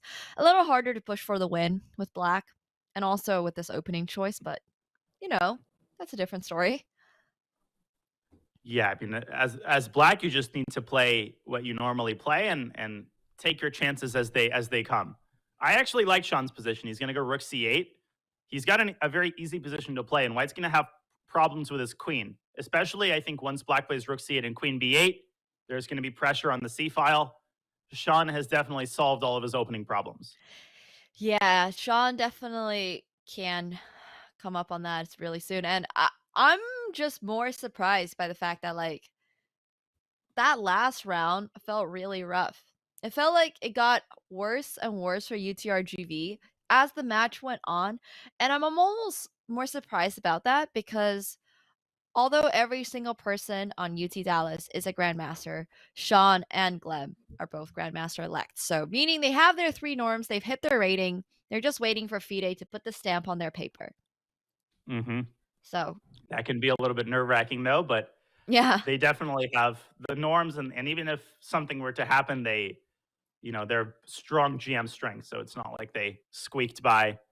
They're both, very deserving of the title. for sure. For sure. Would you like to take a quick look at Bird's Eye, as this game is, Mm-hmm. you know, we're letting them get to the spicy moments. Yeah, exactly. Okay, so Gleb has a nice position with Black against David Brodsky. It's just sort of a standard Italian. And okay, Jacob is kind of struggling. He's a little bit worse with White against Rahul. So again, anybody might lose, and that's just going to immediately decide the match, which is what makes this so difficult for the underdog team. Yeah. This is looking tough. I'm not sure which game I particularly want to take a look at here. But personally, I'm kind of cheering here for Gleb. Yeah, definitely. He needs to pull it off. Let's go to Jacob's game against Rahul, because this is the game that worries me the most. Mm-hmm. In terms of UTRGV's chances of pulling out a miracle. White is struggling with his development. There's a lot of weaknesses on the queen side. The queen is awkwardly placed. Looks very grim for Jacob in the early going of this game. Yeah. This is very what was this opening? It was actually a perk, Oh, believe it or not. I was not gonna guess that. I was gonna guess something like a Spanish or something, but Yeah, or okay. Italian. Yeah, or Italian, but perk does make sense. The White's getting destroyed. I mean, White's position is completely falling apart. The queen might get trapped in some situations. If Black puts a rook on d3, then a6 will be a threat. No, this is bad. Really bad. On top of that, it's even worse to play it in a blitz game, because you have to be aware of all these little intricacies and everything's just kind of hanging.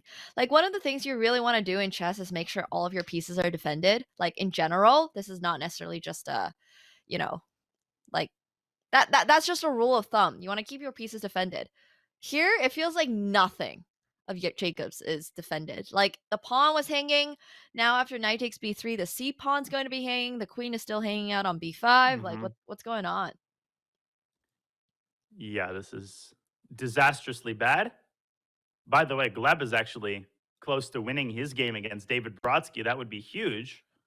But this one is, yeah, he has to play rook a b1 here, I think, because if you take the knight, Black will play rook takes d1 and queen takes b3, forking the rook and the bishop. Yeah, no, this is Nothing's this might defended. end the match. Yeah. Guys, make sure your pieces are defended before Yeah. like, otherwise it's just so uncomfortable playing. It's just so tough. Okay, apparently there's the move rook to d3 here, setting up a6, but I actually think you can also just take on d2 and eventually bring the other rook to d8. Also very good. Yeah, I do like that. Very simple, right? Like, there's nothing wrong with that plan. You're just going into this position much better. Knight takes d2, though. That is ambitious AF. I mean, rook d3 here, potentially. Ends the game. Yeah, that Danya's been talking about this rook d3 move for a while now, and that felt like the perfect place to play rook d3, but queen to a2 is threatening the d2 knight and also the bishop on a3. But Maybe now rook a1. queen c2 potentially definitely feels like that's Rahul's plan, but rook c1 is going to repeat the position, because you still can't play rook takes d2. You're going to lose your queen. Yeah, there is actually no forced win here just yet. I mean, maybe he wants to play queen d3 and get the queens off the board and try to fork White on e2, but maybe Jacob can hold on here with some very accurate play. He's still lost after rook takes d3, but he's surviving for the time being. Yeah, this isn't that bad. This is starting to get a little bit better, at the very least. Tough. Oh, I don't know, like rook c2 though. Yeah, Black is probably going to go rook a d8 or even knight e2, knight takes c3. Yeah, still a very difficult endgame. Oh my. Bad. Very bad. Oof. Yeah, it's a tough position. Tough position to play here. Yeah, Black is just mopping up all of the queenside pawns. Knight takes a4 is going to win a second pawn. Okay, this is technical win. Yeah, technical win. But, Danya, you might take technical win, but how many technical losses have we had today? I feel like so many people have been in winning positions and then somehow lost the game. Yeah, quite a few. And actually, I mean, looks like Boris Ozanir is much better against Balaji. Gleb Dudin is winning his game against Brodsky. So UTRGV is making a serious effort. Sean also has a pretty decent position against Chatterjee. So that might be 3 wins. This actually might come down to Shrivastov converting this position, believe it or not. I'm pretty excited about that, honestly. I mean, I think this is all going to be a lot of fun. Do we want to take a quick look at bird's eye view? Yeah, let's take a look at the efforts of the other players. Okay, Gleb Dudin has won. Mm-hmm. Nice. He has beaten David Brodsky. No Great win. perfect score for any of the players today. Yep. And Ozanir is okay. Yeah, he's got an end game against Balaji that's very complicated. Maybe we should go to the Sean game. Let's do it. We were looking at Sean's game earlier, but we were still waiting for the game to pick up because they were playing a very slow ready. Now it does look like the game has picked up a little bit. Chatterjee does have that extra pawn. But is he going to be able to use it and create a pass pawn? He's just allowed A4. He walked into a very nasty little shot on the queen side, which is going to destabilize the bishop. Yeah. There A4 we coming go. in from Sean. The current score for everybody who is watching is 7.5 to 5.5. Unfortunately, 7.5 is in the favor of UT Dallas, which means that the underdogs, RGV, are going to have to win 2 more games this match. And then draw one, at And the very least, to go to tie breaks. it's possible. It because is. Sean is taking over the initiative here. Knight d4, okay.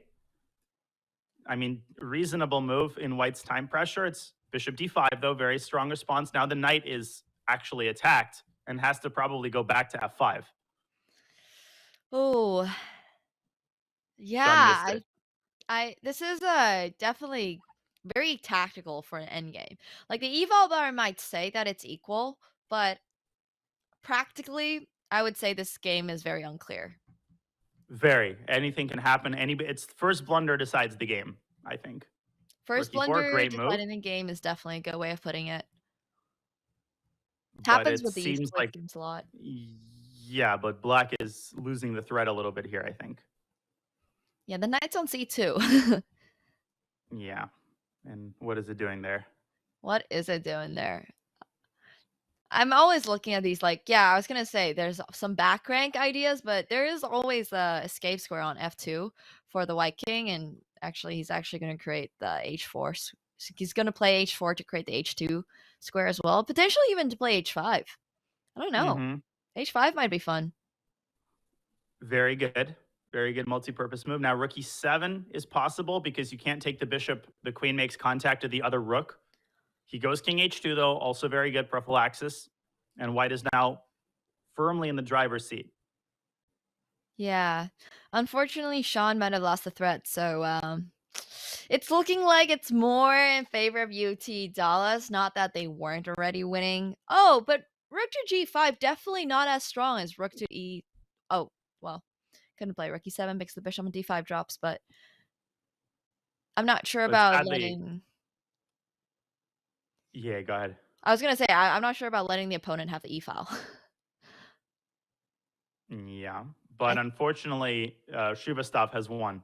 So Ooh. that decides the match. That does. We do get the score. 8.5 wins the match.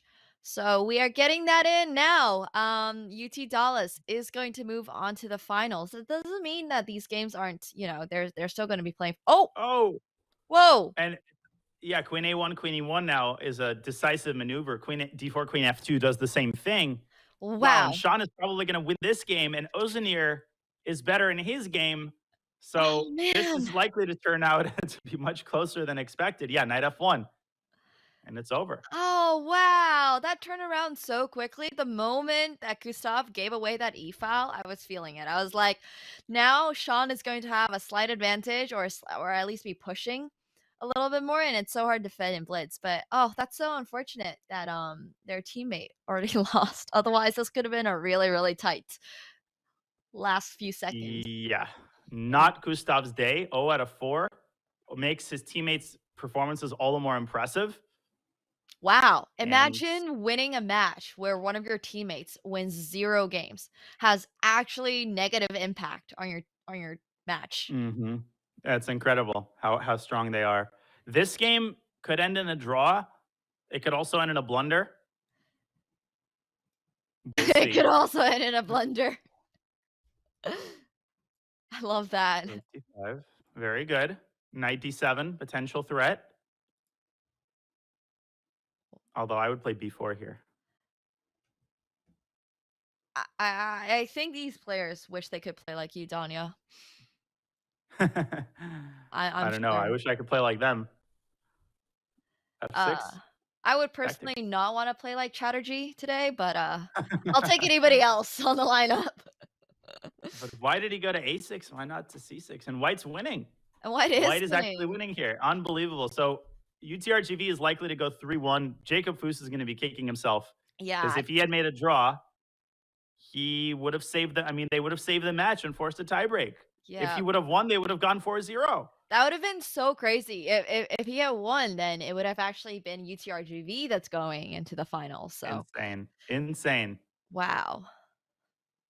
So Shrivastava is the hero of the match. He wins Yeah. the only game.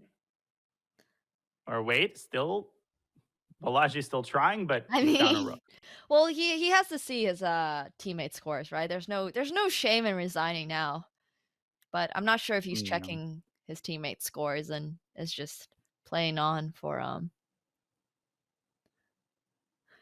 Yeah. I mean, I also want to remind to everyone, yes, the school has 4 grandmasters. The team with 4 grandmasters, University of Texas at Dallas, has indeed won the match against University of Texas at RGV, a team that only has 2 grandmaster elects. They have 4 international masters and 2 to-be grandmasters.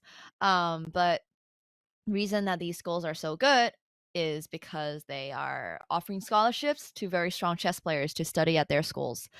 So it's not just a statistical miracle that there is somehow 4 grandmasters at the school. It is actually, a result of the scholarships. But we do see the score coming in with 8.5 for UT Dallas. Chatterjee not being our man of the hour with 0 points, but his team definitely crushed. Incredible. What a last round effort by UTRGV. They came that close, and it was due to the efforts of Shrivastava, the only player who scored a point, that UTD clings onto their lead and wins the first of our 2 matches today. Shrivastava and David Brodsky came through with the critical performances. Yeah. Oh man. I mean, who stood out to you today? Like who played exceptionally well? Well, on the UTRGV side, definitely Sean had great moments, and Ekin Ozdemir was the lowest rated player, I'm pretty sure, and he got 2 out of 4. He scored 50%, which is really, really impressive. But on UTD, they didn't necessarily play their best chess that they're capable of, but they're just overpowering the other team in strength. So just statistically, I mean, somebody's going to do well. David Brodsky was 3 out of 3, and they did what needed to be done. Yeah, I personally really enjoyed Chatterjee's performance, not because he played particularly well or anything, but hey, it shows that sometimes you are allowed to have an off day as a chess player, okay? He went 0-4 today and still won the match, and honestly, that has to count for something, right? Like, it's not a great performance, and I'm sure his team is going to be like, hey, buddy, you're going to have to step it up for the finals tomorrow, but it does go to show having a strong team, having that team synergy can be really important as well. And it's not always about your individual score when it comes to team chess. So yeah, that's the thing about a team event. You can have a nightmare day, but your teammates can carry the slack, and that's exactly what happened today. So congrats to UTD, and obviously hats off to UTRGV. They were strongly outrated, and they came within a point. I mean, they came literally that close to a miracle comeback, but not today. That close, indeed. Huge congratulations to both teams. Congratulations to UT Dallas for moving on to the finals. And Also, a huge congratulations to UTRGV for having come this far, all the way to the semifinals over here. They are going to still be, potentially playing off for that third place. But in the meantime, I want to remind everybody the Chess.com College Ambassador Program is back. So if you are a college student who wants to help grow chess on your college campus, like some of the folks we've seen today, join the team and get the backing of Chess.com at your school. Benefits include diamond memberships, exclusive Chess.com merch, career opportunities, and even meeting chess celebrities. For all the details, use command CAP in the Chess.com chat, and you do not have to be a grandmaster to join the Chess.com College Ambassador Program. It's going to be a lot of fun, and I want all of you to partake. So, speaking of the College Ambassador Program, look at the growth of all of these programs since June. If you want to learn more about how your school and chess club can get involved, do go to Chess.com for additional details. We're going to see the second semifinals match coming. We'll be right back in a moment, and we'll also have some fun interviews for you.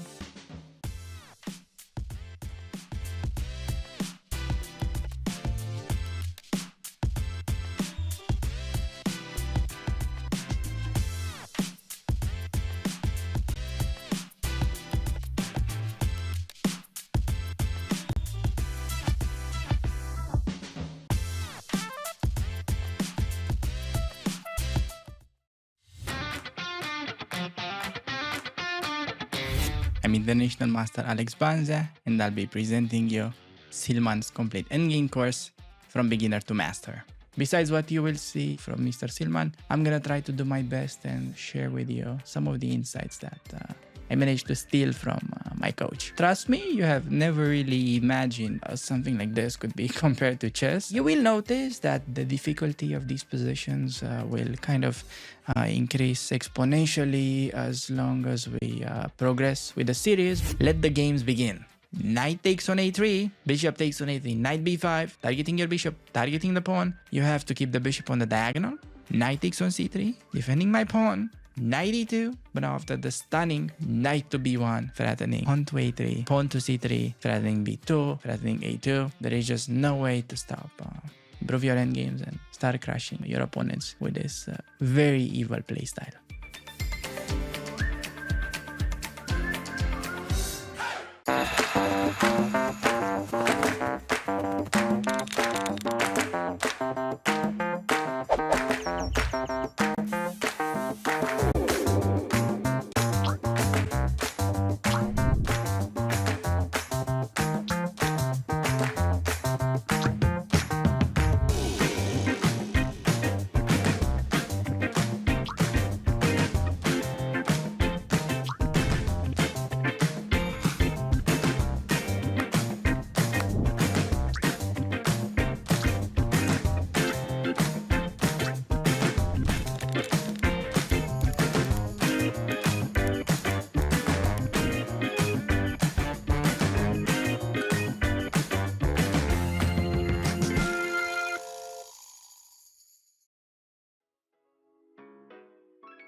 I'd classify trading as a game, really, that you're playing with competitors and basically every market participant in the world.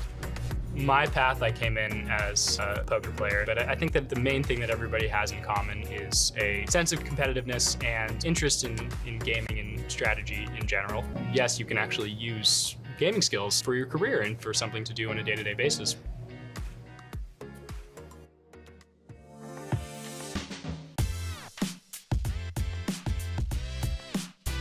Welcome back to CCL Championship Weekend, presented by SIG.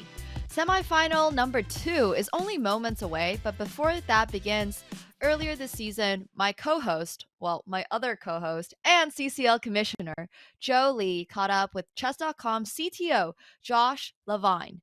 It was a fascinating conversation, so if you missed it, let's take another listen.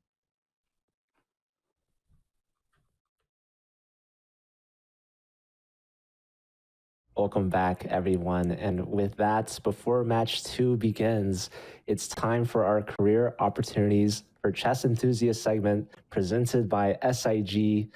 My name is Joe, and I'm joined by the one, the only Josh Levine from Chess.com. He is our CTO. He's our fearless leader. He's the guy that's kind of responsible for making sure everything's working properly. He's staying up late, making sure the servers are working. He's doing a great job. And Josh, I wanted to ask you, first and foremost, what is it that you do at Chess.com, and what is your personal connection to chess? Well, thanks so much for having me here, Joe. And at Chess.com, as the CTO, well, I tell all the team members in engineering and in QA and in product, when they're working for Chess and for Chess.com, I work for them. My job is to make their life easier, better, make things easier over time to build, to deploy to the websites and all the apps and everything. I really just support the team and try to build the best chess software in the world. That's awesome. And it's definitely very much appreciated. I know that you and the team are working really hard to make all that possible. I definitely see you guys working of late hours, which is kind of crazy sometimes, but you guys are always on your toes, and we appreciate it because that helps us play. So I wanted to ask you, obviously chess is a big part of what you do, but let's say you didn't work for Chess.com. How could you still use chess or maybe your gaming skills in general to kind of use that as like an application? Because there's a lot of college kids watching this, and maybe you can help give them some advice. Yeah, I mean, my first advice, and one of the reasons I love chess, is because it acts as a stimulant for your visual space. And being able to see in your mind a picture of the future helps you plan and reach that future, right? So I think that's the number one takeaway, is that thinking ahead is a good idea. It'll, prevent you from blundering your queen, but it'll also help you, say the right thing or find the right connection or, deliver awesome on the job that you're trying to do. So I think of gaming skills and chess skills very similarly in that way, in that we got to think ahead. So that's my advice, is try to see what are the possible moves, right? Don't limit yourself by that opportunity might not be for me just because I don't have that skill or I don't have that experience, and just try to take those steps forward. And in the end, I don't know if it's like this in gaming. I mean, it sort of is. I play a lot of games online, and I'm usually matched with random opponents. But in career, relationships are so important. So really treat everybody kindly, and just try to pay it forward. If you know something that someone doesn't know, try to become the teacher in that moment. And if someone knows something that you don't know, it's really important to really honor that and be the student in those cases. So just like for me, when I get trounced in chess, I try to do a game review and figure out what I did wrong. It's very similar in life and career. And as long as you're open and honest about that, people will try to help you and support you. That was really beautiful. Thank you. And I agree. There's so many parallels between chess and just gaming in general, and how you can use that to further your career and make good choices. So before you go, Josh, my last question to you, I'm curious, what is the project that you've been most proud to work on at Chess.com? And if you could share about anything that's coming up in the future, I think a lot of people would be excited to hear about that as well. Love it. I don't want to give away all the secrets, but my number one favorite project that I've had the opportunity to work on is like growing and developing the team of engineers and everybody else at Chess.com. It's a magical place to work, and we're all on the same mission to grow the game of chess. And I'm just privileged to be a part of that and give people opportunities to join and do their best work in that. So I would say the number one project I'm most proud of is like supporting the team and what all y'all do. If you're watching, thank you. And then, I think some of the stuff that's coming out that's super cool. We're always on the lookout to make chess more stable and lower latencies across the entire world. So let's look out for some of that. And then, especially if you're playing a bullet game, you want that to be super snappy. So I'm onto that tip. And then there's a lot of stuff coming out to make chess more fun and more exciting. I love the things we're doing on broadcast, right? And then I also, I'm really keen on just some of the other mechanics that we're putting together to just make it more fun and enjoyable to sort of show your identity on Chess.com. And have that be a part of your gameplay. So I think all of those things are really, really cool. There's so much more, don't get me wrong. We're storing today 15 billion chess games. We're going to store many, many billions more. So we're excited about all the stuff under the covers as well, from the database all the way through to what you see on your app or on the screen.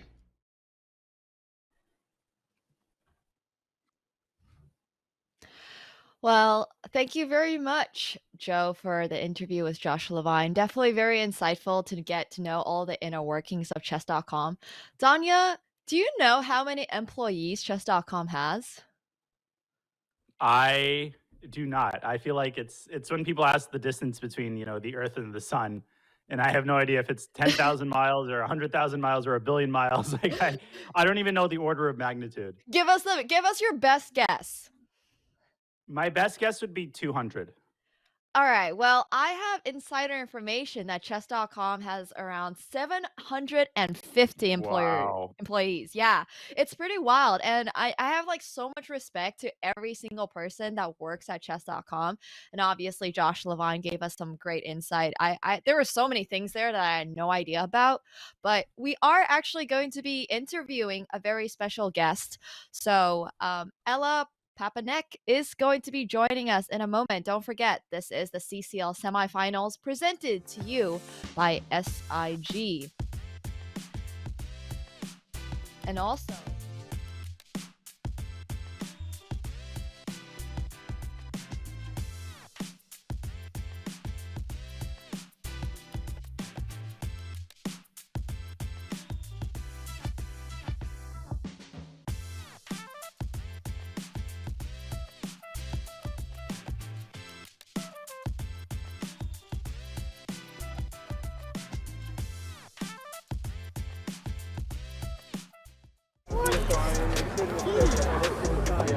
look at that Chess Kid subtle branding sticker on the table.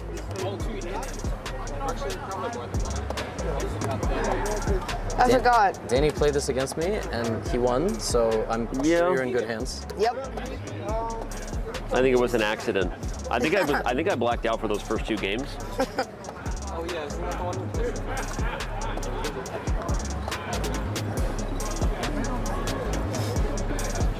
Levy's prep. I don't know, are we in my prep? Yes, you're prepped. If we're in my prep, I'm really scared because He's moving with such confidence. He doesn't seem concerned whatsoever. It's like really concerned. It's extremely concerning. I don't understand. This is secret prep. Your prep? My prep? Actually, I think this is actually prep. Or maybe I just figured it out. Or maybe it's a bluff. This is not my prep, actually, but like. So I have an option to take that pawn. I want to. Wait, Tony, is this legit prep? I have a suggestion, Tony. What? Why don't you take none of my pawns? I just take none of them? Just don't take any of my pawns. Okay, I won't take any of your pawns. Okay. Deal's a deal. First them to be taken. Wow, this is actually crazy. What, this position? No, actually, yes. Yeah, it is. Like, actually. Okay. I mean, this prep is paying off. Wait a second. Wait a minute. So yeah, this was what I was fearing when I actually. You guys are playing this a little too focused here for me. Are we supposed to be like more goofy? Supposed to. Kind to D7. Why did I think about that move? I mean, this is all prep. I mean, look at this. I watched a video of you today before I was coming here. I'm really sorry. And it was about a Magnus destroying everybody, right? Were you inspired? And I was inspired. And he hanged the pawn, or not hanged, he sacrificed the pawn in the opening, first game.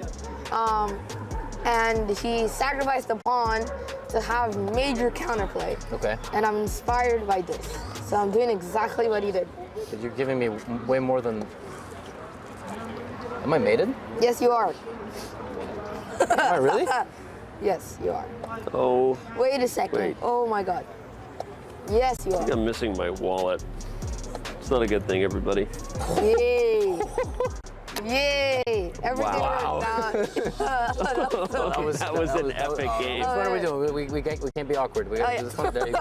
We're gonna be one of those like epic like. Oh my gosh.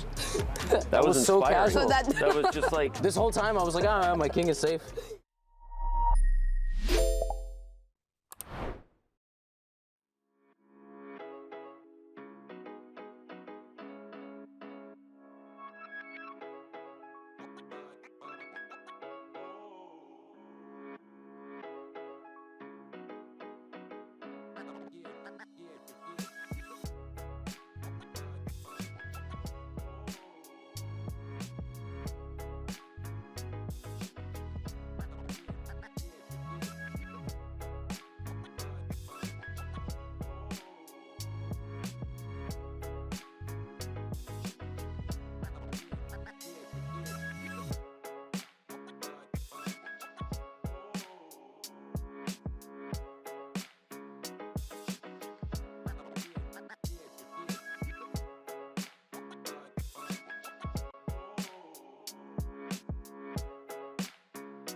Welcome back to the Collegiate Chess League semifinals presented by SIG. We've got the second match between Slew and Mizzou coming up, but first, a very special guest. We have Ella Papanek in the studio. Ella, thank you so much for joining us. First things first, can you tell us what you do at SIG? And can you tell us a little bit about your personal connection to chess and your chess journey? Yeah, thanks for having me. Happy to be here. I am a quantitative sports trader at SIG. So basically what that means is I use statistics to bet on sports.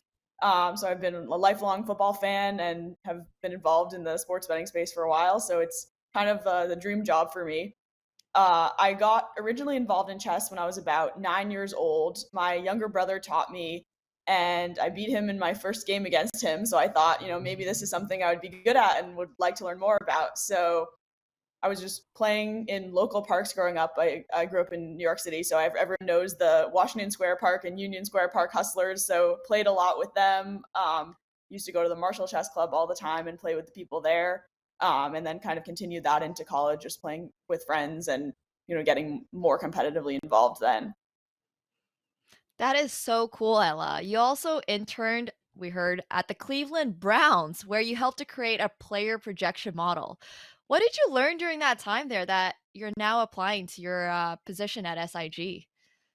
Yeah, I think it's a different perspective on sports. This idea of working for a team versus predicting what teams are going to do, which is kind of what I do more now on the betting side.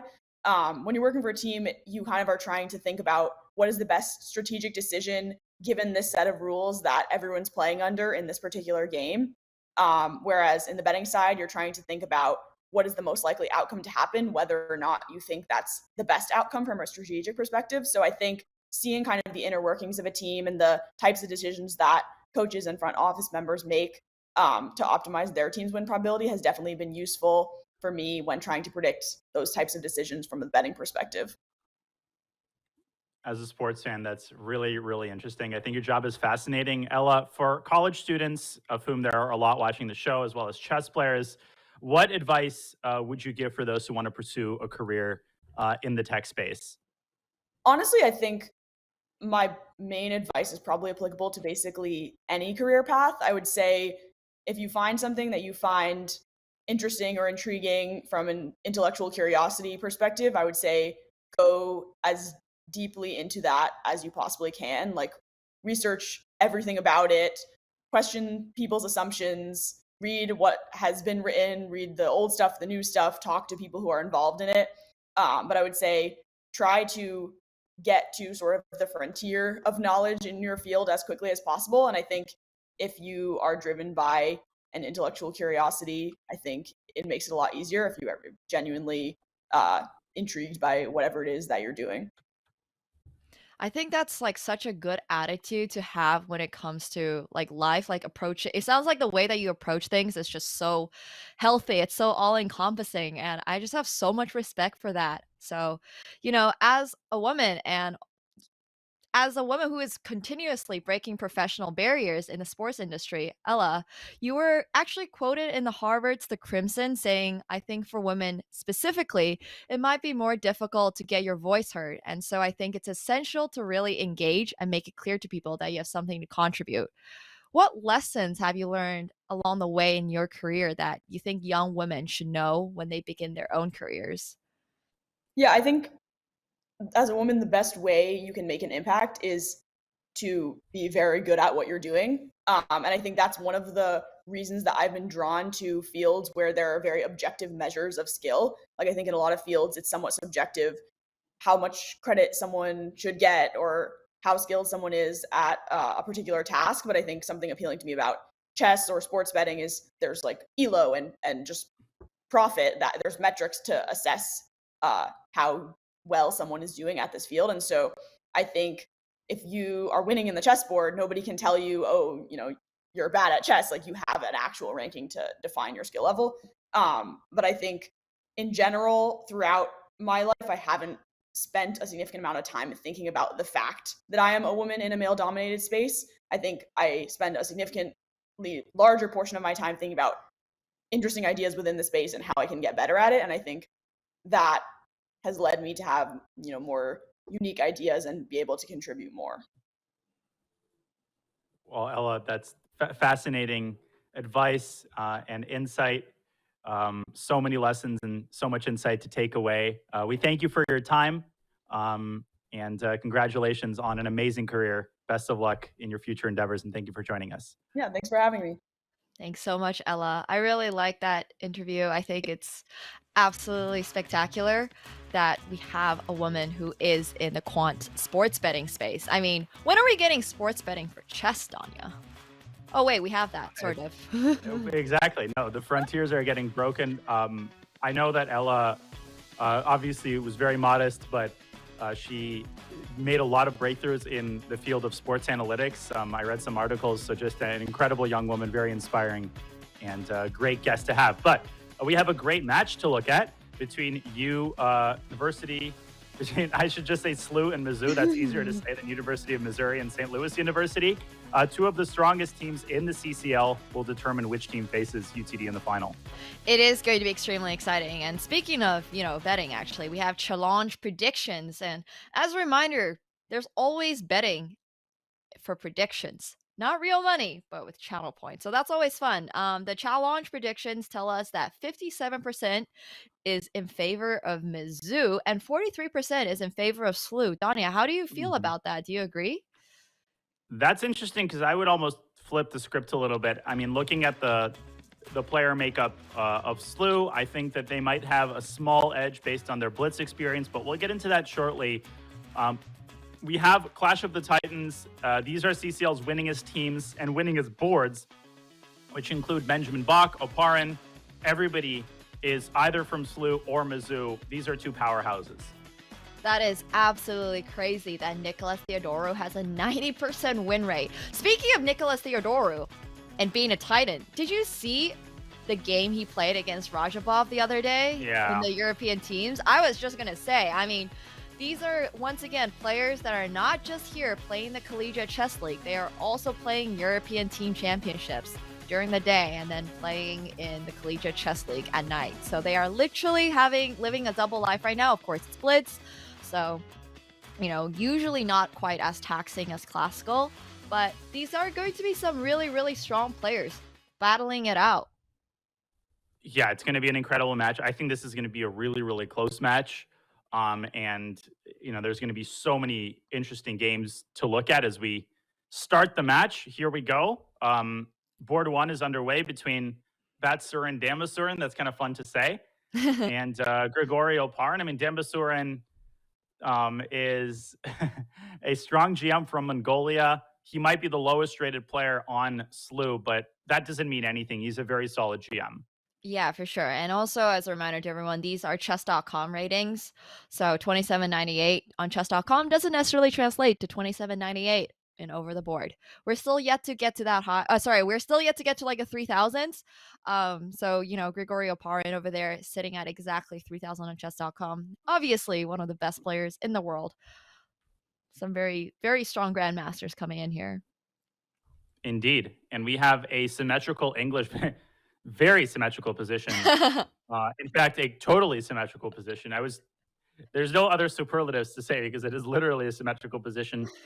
And of course, Oparin, very, very kind of classical player. He's solid at the black pieces.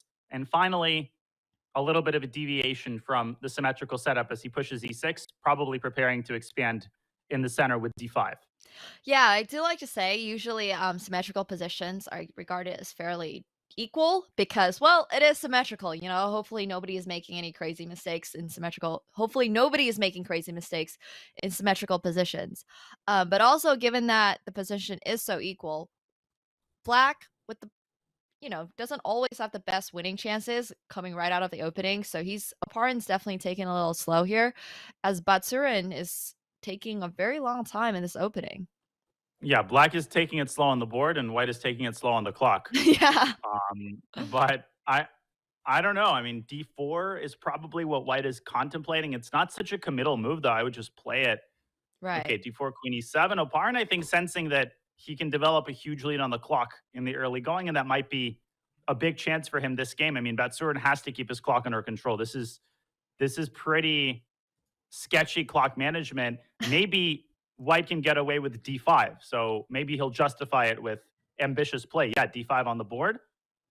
Okay. Yeah. Okay. I mean, Batsurin could have, I think, played d4 and d5 without spending 2 minutes on the clock, but that is a personal decision, and maybe sometimes it's better to be fully sure of your plans upcoming rather than to go into it without the best idea of how to play the position that's following. Because a lot of the thought process could also just be like, how do I remember how to play this like Benoni-ish style structure with double fianchettoed bishops? Yeah, Benoni is exactly right. That's the structure that they've transitioned into, surprisingly enough, given what they had to start the game. Now, objectively, white should be better here. I think getting the knight around to c4, of course, white is familiar with the typical maneuver. E4 is also very likely at some point, solidifying white's center.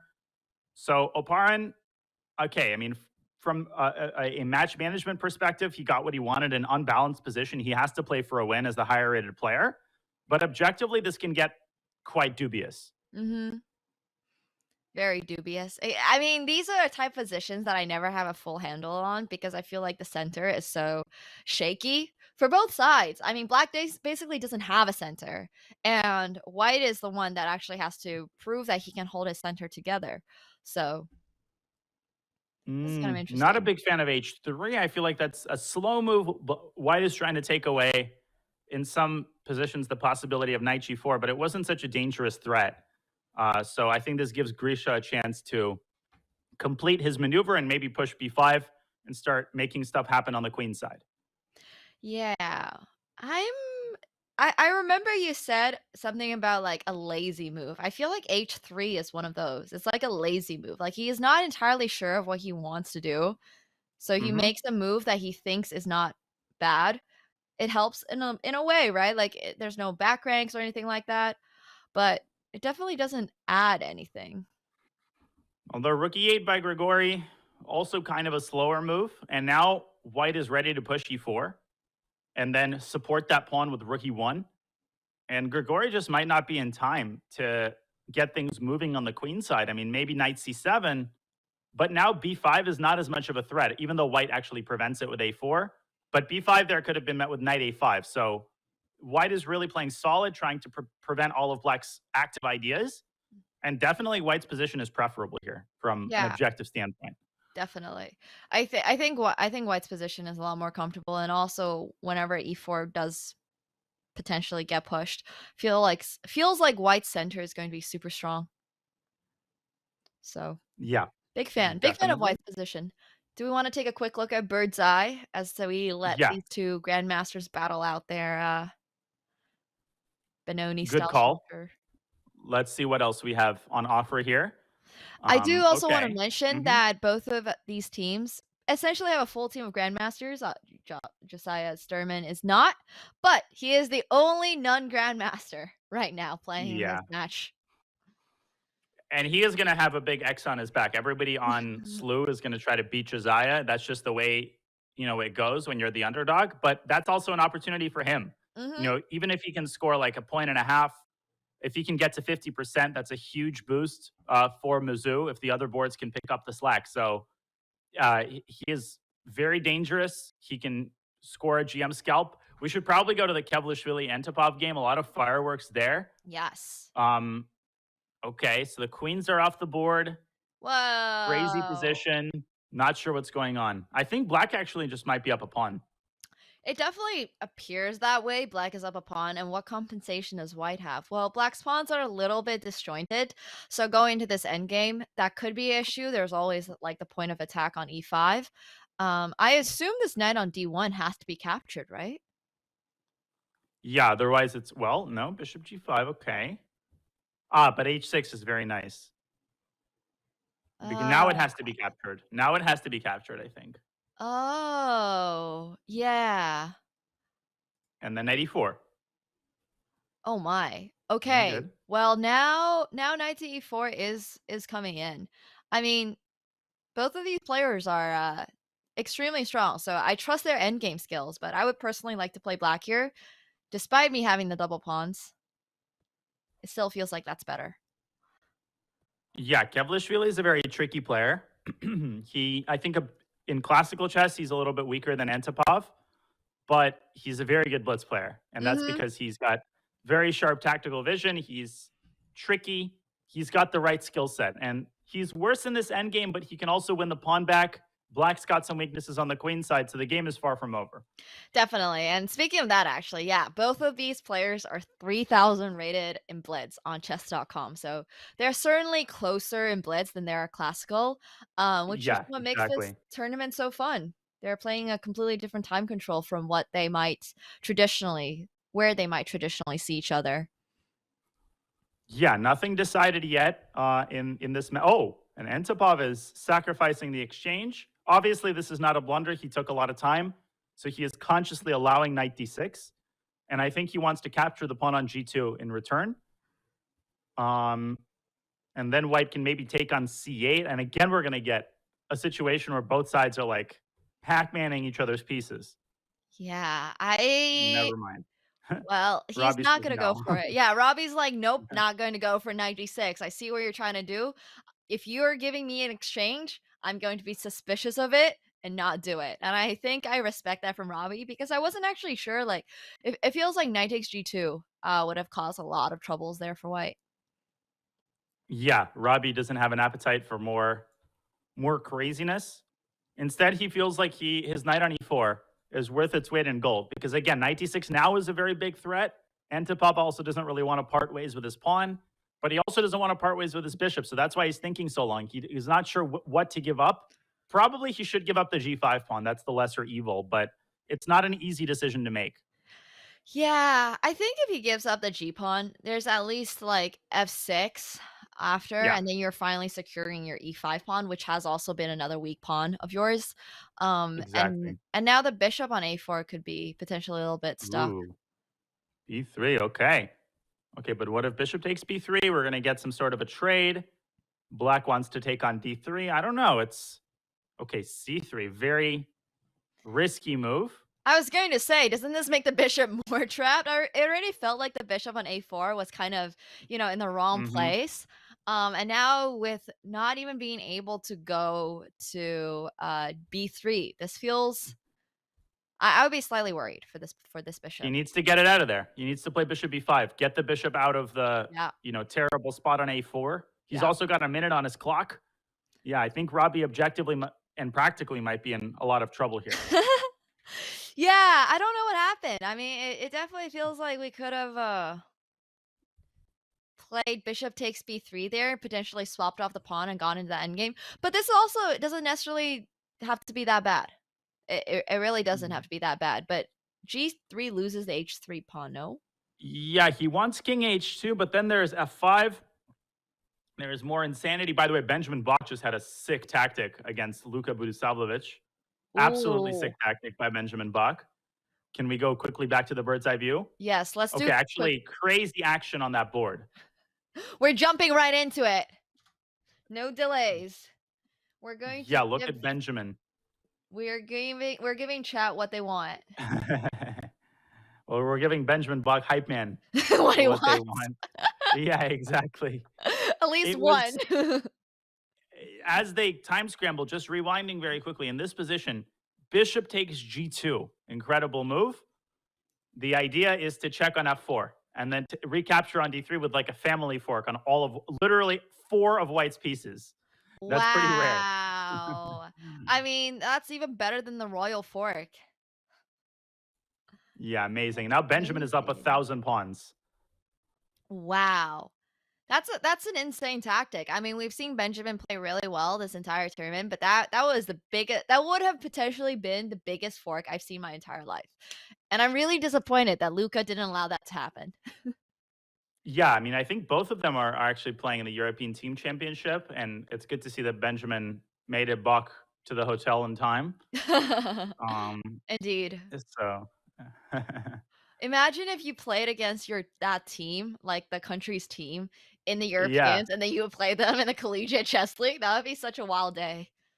Or even more trippy if you played with if that person happened to be your teammate in college, but you were playing against them in the team championship. Yeah, that would be insane too. That would be actually crazy. I mean, that's what happens when you are a professional chess player, and your allegiance is always roughly there with your country, but also sometimes your friends become your enemies.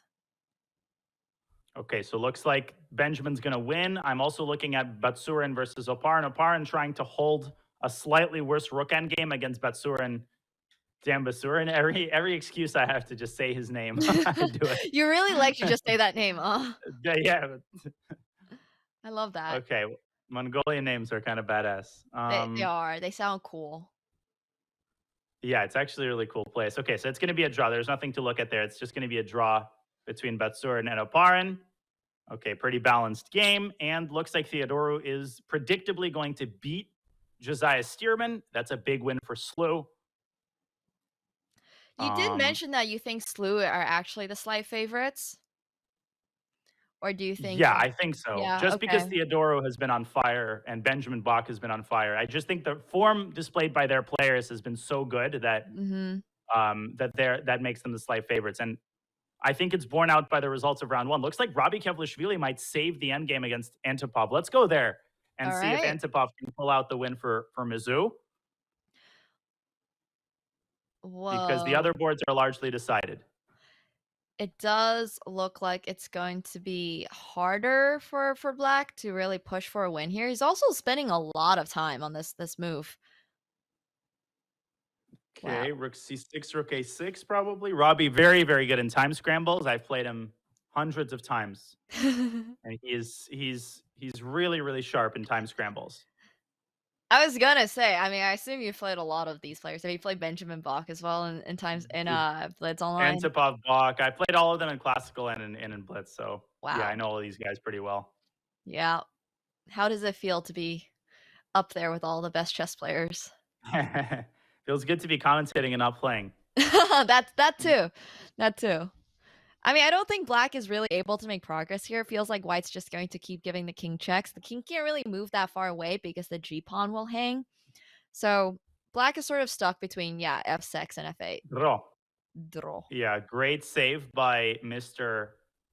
Kevlishvili, and that will mean that if Nicolas Theodorou, whose game I'm going to pull up, is going to convert a much better position against Stearman, Benjamin Bok is going to win. There's no reason to go to that game.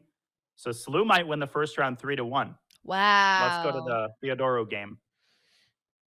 I mean, it feels like the predictions were favoring Mizzou, but Slew is looking much better after this round 1.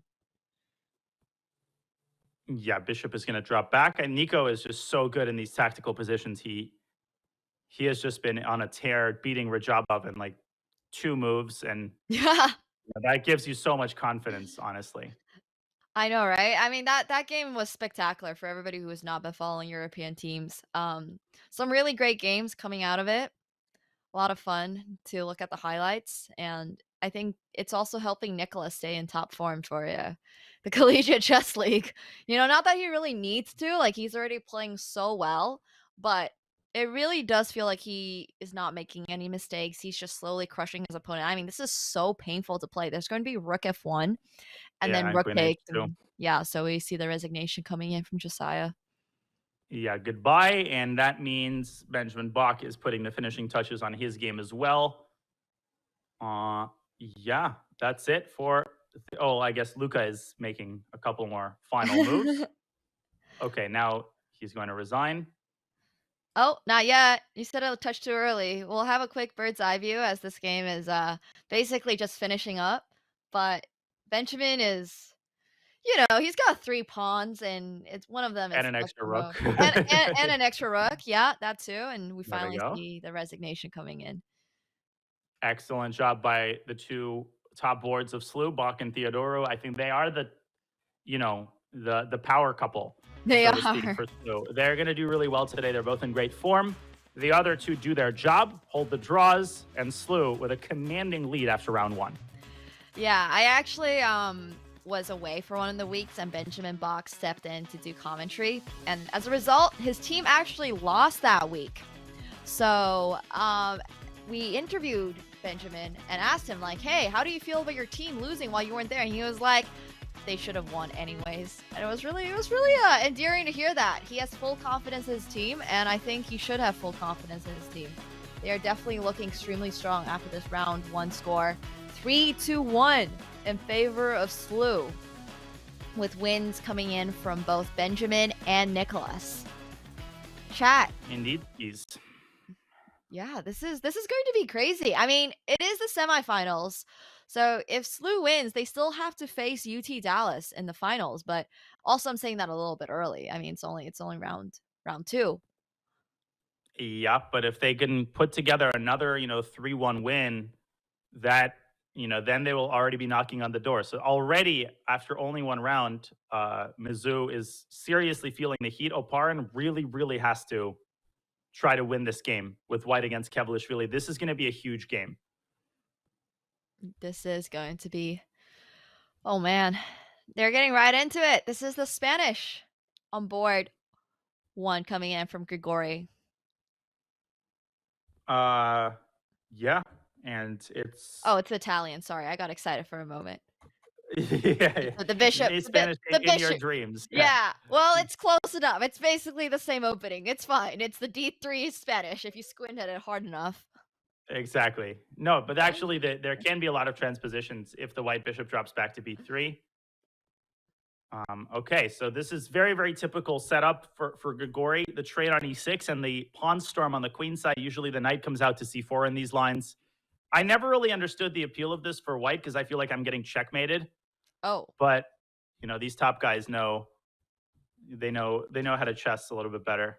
Oh dear, I'm gonna stop playing these structures now. Then I actually like to play this as white. I like to play the D3 setup sometimes, especially when they try to play the Berlin. So I'm gonna keep that in mind. No, I mean from from an objective perspective, it's good for white. White is generally slightly better, but you have to be very, very accurate. Like you can see how many threats there already are on Yeah. the king side.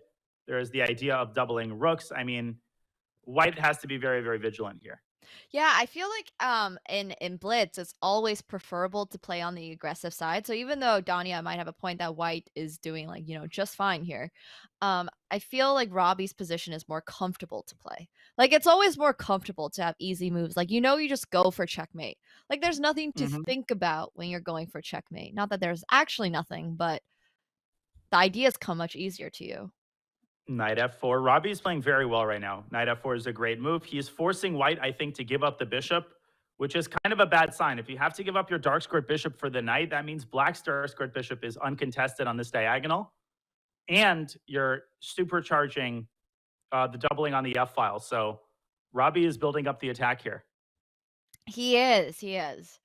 A lot of checkmate ideas. Gotta swap that knight off, and now after knight to h2 is what I would personally play, just so I have like a little bit more defense on the king side. I think it's going to be hard for black to really make real progress, but at least he is making Grigory's time run down. Yeah. Rook f8. Okay. Very good. And b5 probably is going to follow. No, king h1. So Grigoriy is getting his king to safety, making sure that nothing happens on the g file. Very reasonable move.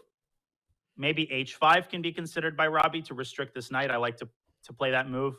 Although it does weaken the g5 square. So I'm curious how Robbie's going to develop his attack. Maybe he's going to try to get his knight into the action. Yeah, I think he has to swing his knight around. Also, don't forget, guys, the f2 pawn is not free. The rook is defending it all the way from over on a2. That rook is actually serves a purpose on the a2 square. Yep. Okay, so knight d8. He's getting his knight into the game. Probably knight f7 to follow would be my guess. Yeah. Although knight f7, maybe g3. That actually might be a blunder. Oh, maybe like queen. Oh, I don't really know if that works. Yeah, queen h5, because then you at least have rook takes f3 if they play g3. So then you can play knight f7, knight g5. But I don't know if that's too slow. Queen h6. Interesting move. Okay. I think this idea also works because if ever g3, the h3 pawn kind of falls. So this is like sort of an indirect way of doing that as well, potentially. Yeah, he's discouraging g3. Also, bad news for Mizzou on board 2. Antipov is much worse against Dambasurin. Sorry, Batsurin, Dambasurin. Yeah, I got another. Yeah. Yeah. Also known as Batsurin, Dambasurin has the better position. Also known as? I can say it both ways, so I get to say his name one more time. There we go. All right, Let's go to the bird's eye view. Yeah, bird's eye view. Just so Danya can hop over to Batsurin's game and we can say his name a few more times. No, but his name deserves to be said because I think he is borderline winning out of the opening. Antipov is maybe tilted after his last game, but he has allowed a firestorm on the queen side with the a pawn reaching a3. Ugh. Look at this position. This looks very painful. Wow. This definitely reminds me a bit of like the Benoni, sorry, not Benoni, Benko, the Benko structures where black gives up the pawns and then has like the A and B files. Except this time it's just worse because black. Oh, dude, I love that guy. Look at it. He's just like, yeah. This is good. He's like, thank you very much for all the material you just gave me. Antipov just complete an utter collapse. This happens in blitz games sometimes. You get a bad position. You feel like you have to play fast to compensate for it. So you play fast and you play even worse. And that's it. That's game. I mean, he's down an exchange and a pawn. This is resign time. Batsurin bobbing his head over there. I don't know if he's listening to music potentially, but he looks very happy, as he should, since he is up the exchange. And at this level, being up the exchange is basically game over.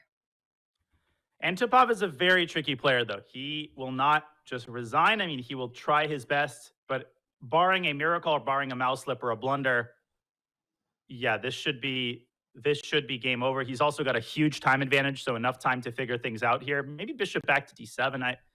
Yeah, probably there's a more accurate way to play here, but it's Yeah. completely winning for black. Talia coming in here mentioning she played Blitz with Basurin yesterday, so obviously that must have helped. He's in good form today. Very good form today. Definitely. Definitely.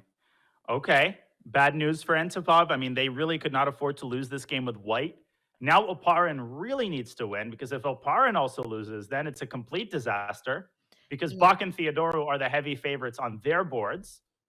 Although Nico is much worse, actually. So a chance there for Mizzou for Luka Budisavljevic, who at this point really needs to try to win his game against Theodoro. We should take another quick look at bird's eye view, just so you guys get an idea of where all the eval bars are in accordance with their games. As Danya was mentioning, Nicolas slightly worse over there, but Zurin completely crushing. We just came from there.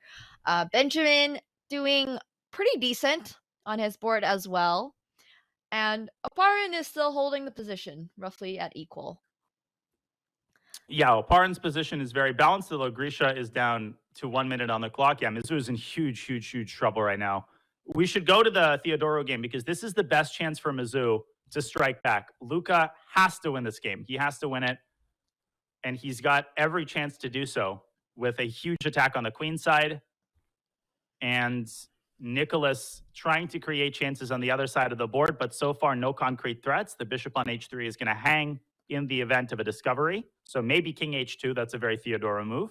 That is I've played him enough to know what he's thinking. He's king h2, queen g2. He's going to like make one of these KG moves. Bishop g4 maybe. Amazing.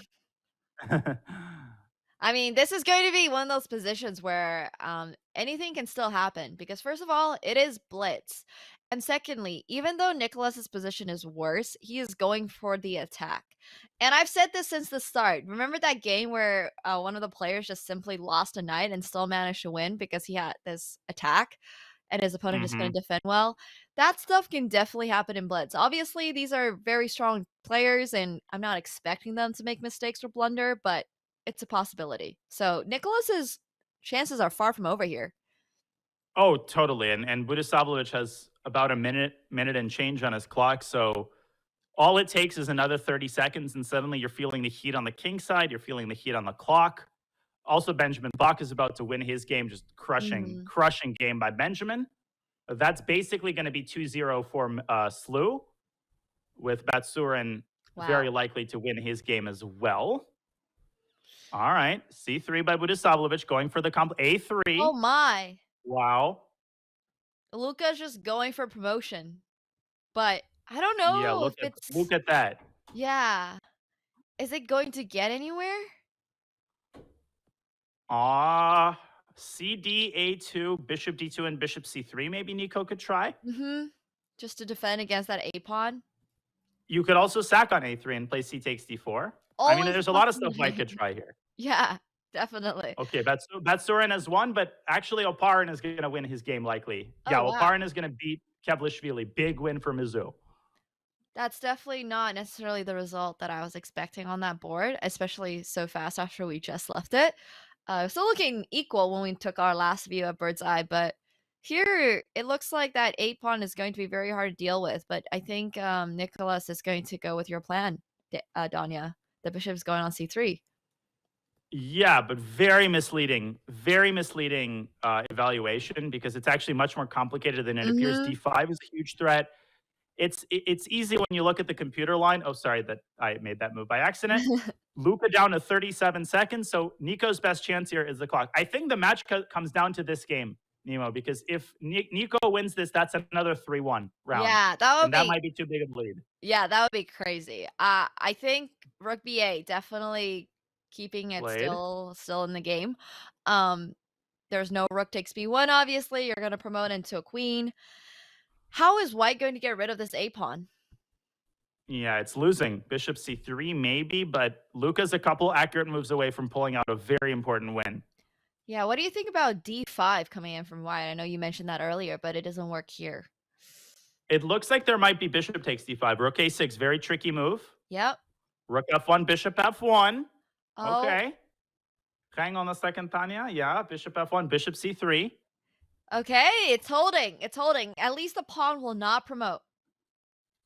Yeah, bishop c3. I don't see an easy move for black, and that means he's going to burn more clock. And Yeah. d5 already is coming. And 31 seconds, very hard to play with, even if the eval bar thinks you're completely winning. Doesn't feel Also, that way. on Oparin the- is struggling. Wait, that's just the pawn. He blundered the pawn. He gave it up. Pawn. He completely forgot the pawn was undefended. And now white is probably not worse. Oh my God. Luca can't believe bishop d7. Great move. But now rook a1. Get that rook out of there. Just swap it. Just swap it. You're not too worried about the g-pawn? Oh my God. And Grigoriy blundered a knight too. Wait, He's not even going to win his game. Grigoriy blundered a piece in a completely winning position. He's going to draw. And if Theodora wins, that's, oh my God, what a complete collapse from Mizzou. Man, I wish I put some Oh, bishop money down. h3. Oh, Bishop no. He had to swap that. Nico blundered. Okay, but Luca is 11 seconds left. Oh, he finds it with 11 seconds left on the clock. Bishop h3. Oh my God. The problem Theodora now, yeah, it's queen g3. There's rook takes f1, rook takes, bishop takes, and then the bishop on c3 is still hanging. Yeah, he relaxed a little bit too soon, did Mr. Theodoro? Definitely. Okay, queen g3 has to be tried. Only attempt here. I mean, this is so nerve-wracking now. Nicolas definitely feels that he made the mistake. However, it's still not quite over. Like, you know, Lucas still only has 12 seconds on his clock. I mean, there is 2 seconds of increment, but it doesn't have to be over. He just needs to play a little faster. I don't think he has that confidence. 10 seconds for Nico. He doesn't see a move. Yeah, queen g3 forced. Rook f1, very good. Bishop d2 should be tried. Mm-hmm. And bishop h6. Yes. Oh, that's not the best practical move for Nicolas. Oh, wait. Queen f5 and e5. Wait. E5. Okay. Oh my gosh. This is anybody's game. Queen e4. Queen e4. Queen e4. Just keep He's spending gonna that play it. bishop. Yeah. d5. White can win this too, by the way. I've seen crazier things happen. This is going to be an exciting game. Buckle your seatbelts, guys. 4 seconds. d5. And d6 is coming. Oh my.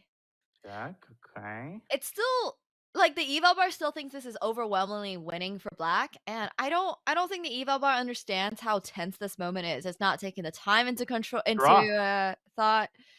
Whoa, Oh, Nico's going for the win. What is he doing? He doesn't even want the draw. He doesn't want a perpetual. Come on, take the perpetual, Nico. Oh my God. Okay. Oh my gosh. Bishop d8 or okay. Or bishop Theodoro f3. believes he can win this. Insane. d7. Do you think He's he can coming. win this? Absolutely, he can win this. 2 seconds for Budisavljevic. He's panicking. He doesn't know what to do.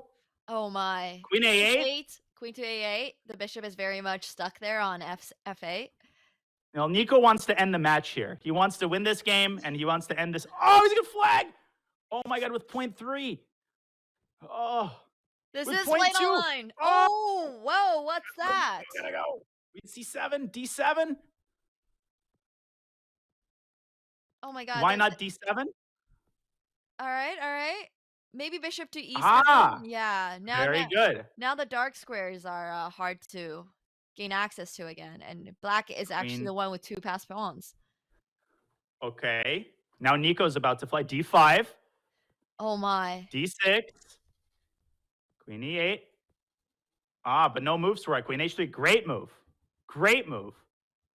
Oh, but black wins. Queen f5 and h3. Black comes first. Oh, that was so tough. Oh, that And was really Nico's gonna hard to lose. find. Oh my Wow. God. Whew. He pushed very hard for the win there, and he was honestly so close to it. He was so close to it as well. Wow. What a clutch win for Luca. And that means Mizzou is still in this match. Barely hanging on by a thread over here with 2.5 to 5.5 in favor of Slew. But Mizzou is still in the match. I mean, Oparin probably kicking himself right now for not winning that last game. If he had just won, the score would be a little bit better. But either way, Slew still with a very, very big lead. Did you think this was going to happen? Well, I think Theodora was way too optimistic. I mean, he was down a piece. He had a draw. He should have taken it.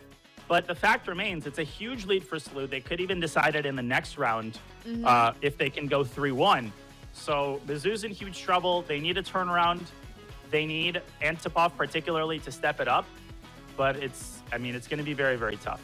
Yeah, I do have to say, I think the Slew players have been really impressing us with their play. Benjamin Bok is still here at 2 out of 2. He has a perfect score at this current moment.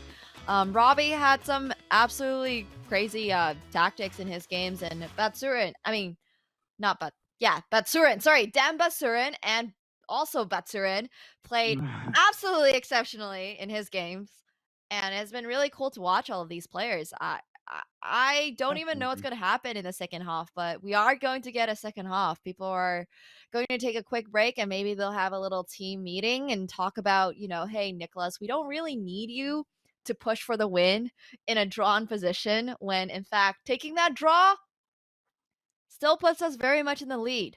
So we are going to be going on a quick break, and when we come back, we'll see these players fresh and ready to go.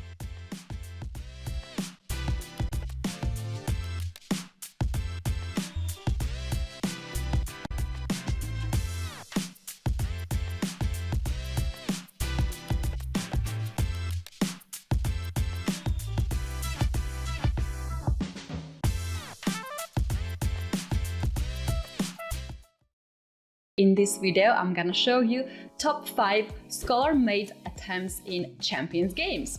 Before we dive into the games, I would like to show you the pattern if you have not seen it yet. Well, this happens when white goes with 1e4, black responds with e5, and white plays queen to h5. This queen gets into the game way too fast, attacks the pawn on e5. Now black plays knight to c6, guarding the pawn, and white goes with bishop to c4. White's 2 pieces are attacking on f7 and would like to capture this pawn, and if black is careless and plays knight to f6, then we have queen to f7, and this is a checkmate. Scholars Made attempt 2 by Hikaru. Here we have this game between Hikaru and Filipov Anton, and we have 1e4, e5, queen goes on h5, and g6 once again. Hikaru plays queen to f3. Once again, gives a try to checkmate black's king. Black says, no, I see that, and knight to e2. We have seen already this kind of position earlier in the first game, so black plays bishop to g7 to make sure that the king is castled, and here Hikaru goes with d3. Black responds with d5, attacks right away in the center. White captures this pawn, and black goes with knight to b4. The pawn on c2 is hanging, so white has to play bishop to b3 to guard this pawn, and now we have knight to d5. And here we have this endgame where white has very active pieces. Both rooks are controlling the open files, and the bishop is controlling this diagonal. As you can see here, those pieces are concentrated mainly on the queen side, and they are not actually so active. And the king is all the way here on the king side, just alone. So white is using this and plays rook to e7, gives a check. If king goes on the back rank, it will be a checkmate. So black goes to king h6 now, and here we have rook to d6. The pawn is hanging, and it's not just a pawn, it's going to be a checkmate. So king goes back on g-file, plays g6 to guard the pawn, and we have bishop to c4 attacking the rook. But what is actually the idea of this move is that white wants to play bishop to d3 and checkmate this king next move. There we go. This is the checkmate that happened in this game, and second attempt of Scholars Made in fact worked out. This game has ended in 39 moves. It was not a checkmate in 4 moves, but I think white got really nice play on the king side.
Welcome back, everyone. Don't forget, we are currently watching the Collegiate Chess League semifinals with a spot to the finals on the line right now. As a reminder to everyone, these teams have played, before. UT Dallas defeated Mizzou 9-7 during week 3, but Grandmaster Oparin did not play, so you never know what happens if Mizzou makes it to the finals. Another likely scenario, if SLU beats Mizzou today, which they're kind of likely to do, there's definitely that chance. UT Dallas was very, very, very close to actually beating them in triple overtime back in week 6, but unfortunately lost 14.5 to 13.5 when Grandmasters Theodoru and Robbie did not play. So it's been really intense. And the 2023 CCL regular fall season was absolutely crazy, but not as exciting as the finals, I would imagine. I mean, Danya, how do you feel about all the games? Man, well, this is going to be the decisive round, I think. Mizzou need something like 3-1 or 3.5, but I mean, everybody on SLU is in good form, but we have the matchup of the heavy hitters this round. We have Bok versus Oparin and Theodoru versus Antipov, and this is where I think the match is going to be decided. Nicolas losing a very painful game, but he's got the white pieces again, and he's very, very dangerous with white. He needs to play the kind of preparation that got him to beat Rajabov. He needs a little bit more of that. So we'll see. Definitely. I mean, the Collegiate Chess League presented by SIG has been one of the craziest things that I have watched this year. The games are played at 5-2 pace, which means that it's just fast. And I think the games themselves have brought us a lot of great tactics, a lot of great showings from both sides. SLU and Mizzou, two very, very strong teams with players that you guys are all familiar with. And Danya is here today to offer us the best commentary the world has to offer. Quite literally. Thank you. I'm very flattered. It's been a super, super fun event. The time has flown by, and now Mizzou needs an outstanding performance by their heavy hitters. We have a double fianchetto here by Benjamin Bok against Oparin's extended Queen's Indian with b5. It's a slightly dubious line. I'm not a huge fan of this line with Black. I think Black is slightly worse in these positions, but I think Grigoriy feels the heat to play for a win. Yeah, I feel like it's almost not a good idea though to play like this with the black pieces. I personally am not. I've never been one of the types to play the Dutch, for example, as black to play for a win, because I think it's just so much harder to play for a win when you are in a worse situation. So I'm actually really curious how you approach these type of situations when you are in a must win. What do you play? Do you switch up your openings? No, I've never been someone who can do that. I can't really play something crazy, because especially against someone like Bok, who is very, very good at punishing unsound openings. I think Oparin's line strikes a pretty good balance. It's slightly dubious, but it's still sound enough to where it's not like Black is lost out of the opening or he played, D4, A6, Carlsen style. We'll see. We'll see how the game unfolds. I mean, knight A6, yeah, Black is actually kind of fine here. Maybe Benjamin can get his knight around to D3, but Oparin has this C3 square in the future that he could use as an access point for his knight. So, yeah, it's actually a very reasonable position for Black out of the gates here. Yeah, it's actually not that bad. I mean, it started out looking kind of suspicious, but this is actually looking okay. I definitely think Benjamin also is playing, really good today, and does not feel the need to take risks.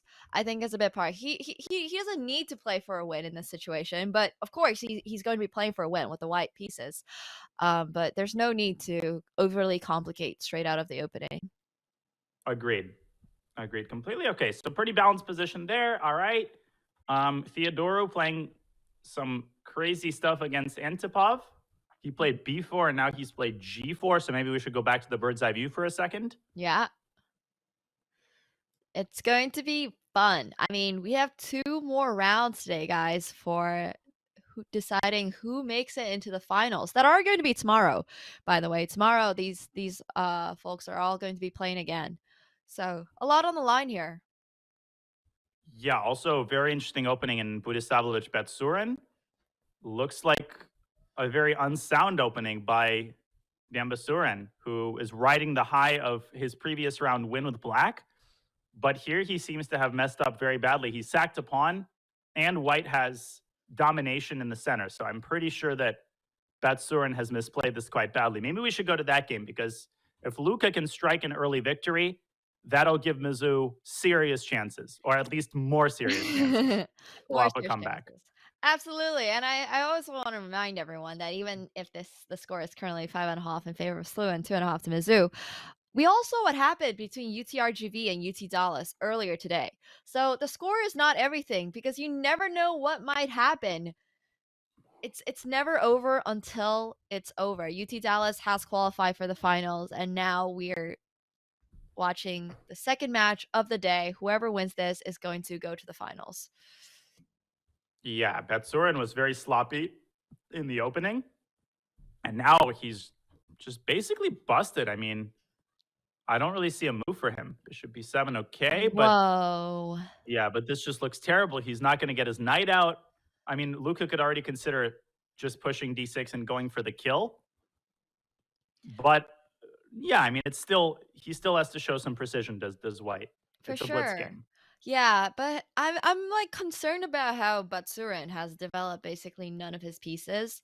And also a mental note to myself, I'm never playing this Spielman Indian pseudo Benko variation. If this is the type of middle game I get out of it, I mean, no thank you. Exactly.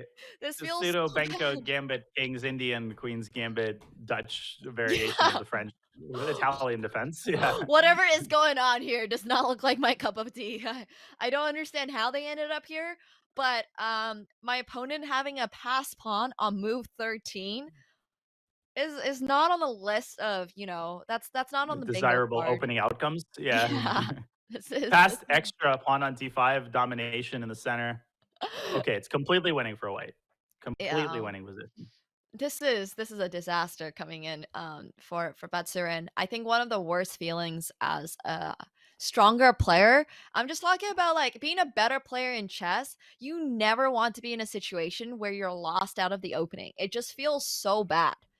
Like Rajabov the other day, who lost in 19 moves. Like that's just like, I don't want to use the term embarrassing, because maybe Rajabov doesn't feel embarrassed about it. But personally, if I was ever in that situation and I got checkmated in 19 moves, I mean, as a 2750, it feels awful. And I mean, Timur just made a bad decision to go for a very theoretical opening that clearly he hadn't reviewed in a while. yeah. And sure. okay, Theodora said Happens. thank you very much, but okay. But okay. Not going to let you off the hook. And I think opening preparation is just so important when you are a grandmaster, when you're a national master, because everybody prepares against you. That's a big thing about some of this. Like, who knows if Luca had actually prepared against Batsura and found a weakness in the slightly unsound opening that he was playing and actually exploited that. Like, you just never really know.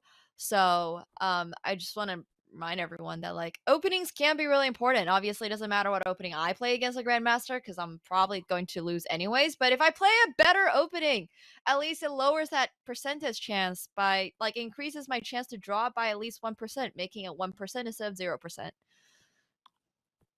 Yeah, A3, okay. So there's still some work to do here. I think Queen H4 maybe can be tried. Some accuracy to show. Yeah, some accuracy to show here. However, how is Batsurin getting his rook and knight out? Yeah, he's not. That's kind of a problem. The Queen B2, wow. I mean, he might as well at this point try to create as many complications as possible. This is actually a very good strategy. I mean, the way that you swindle your way out of these positions is you force your opponent to calculate. Your opponent spends a bunch of time, and suddenly the clock situation becomes tense, and then the mistake starts. So it's far from over. It is very, very, very far from over. Anything can happen in time scrambles, for sure. Mm-hmm. It's just so easy to like mess up potentially. I mean, we saw it happen. We've seen it happen many times. And the other thing is, when you're watching, 2.5 minutes sounds like a ton of time. Oh, plenty of time to calculate everything. But when you're playing, 2 minutes is nothing. You literally calculate one line, and suddenly you look up and you're under a minute, and you haven't figured anything out. I mean, maybe he's considering like knight takes F7, very committal sacrifice, but you also don't want to sacrifice because you're up a pawn, you're comfortable. And now apparently knight d7 is a very powerful move, but that's very, very hard to see. Knight d7 gets black back in the game. He has to find it. Yeah, I feel like 97 isn't the hardest move to find though, because I think Batsurin is like just aching to get his pieces out. He wants to Yeah, you have to develop. play it. He needs to You develop. have to do it. Yeah. There's only It doesn't so even many matter if legal it's good or moves. bad. Yeah, there's only so many legal moves you have at this point. So But yeah, queen d6, d6 just loses, so you have no choice. And maybe bishop takes e5 can be tried as well. But the fact that he's thinking tells me that it's on his radar, the move knight d7. it very much is. And I think 97 is logical, like I mentioned, but it's also not that, clear because knight d7, knight takes d7. I think you actually have to go queen c3 because of rook takes. There's also a whole bunch of tactics over there, and the Yeah, queen is kind of trapped on exactly. b2. So Exactly. it's tough. It's tough. Okay, let's wait for him to make a move because he's got 50 seconds. Yeah. And then also bad news for Mizzou. Stearman is going to lose to Kevlishvili. Okay, he played bishop e5 and knight c6, which is also a very reasonable defensive option. Whoa. As a reminder, that is not a free knight. The queen is on d3. Yeah. You don't want to be losing that.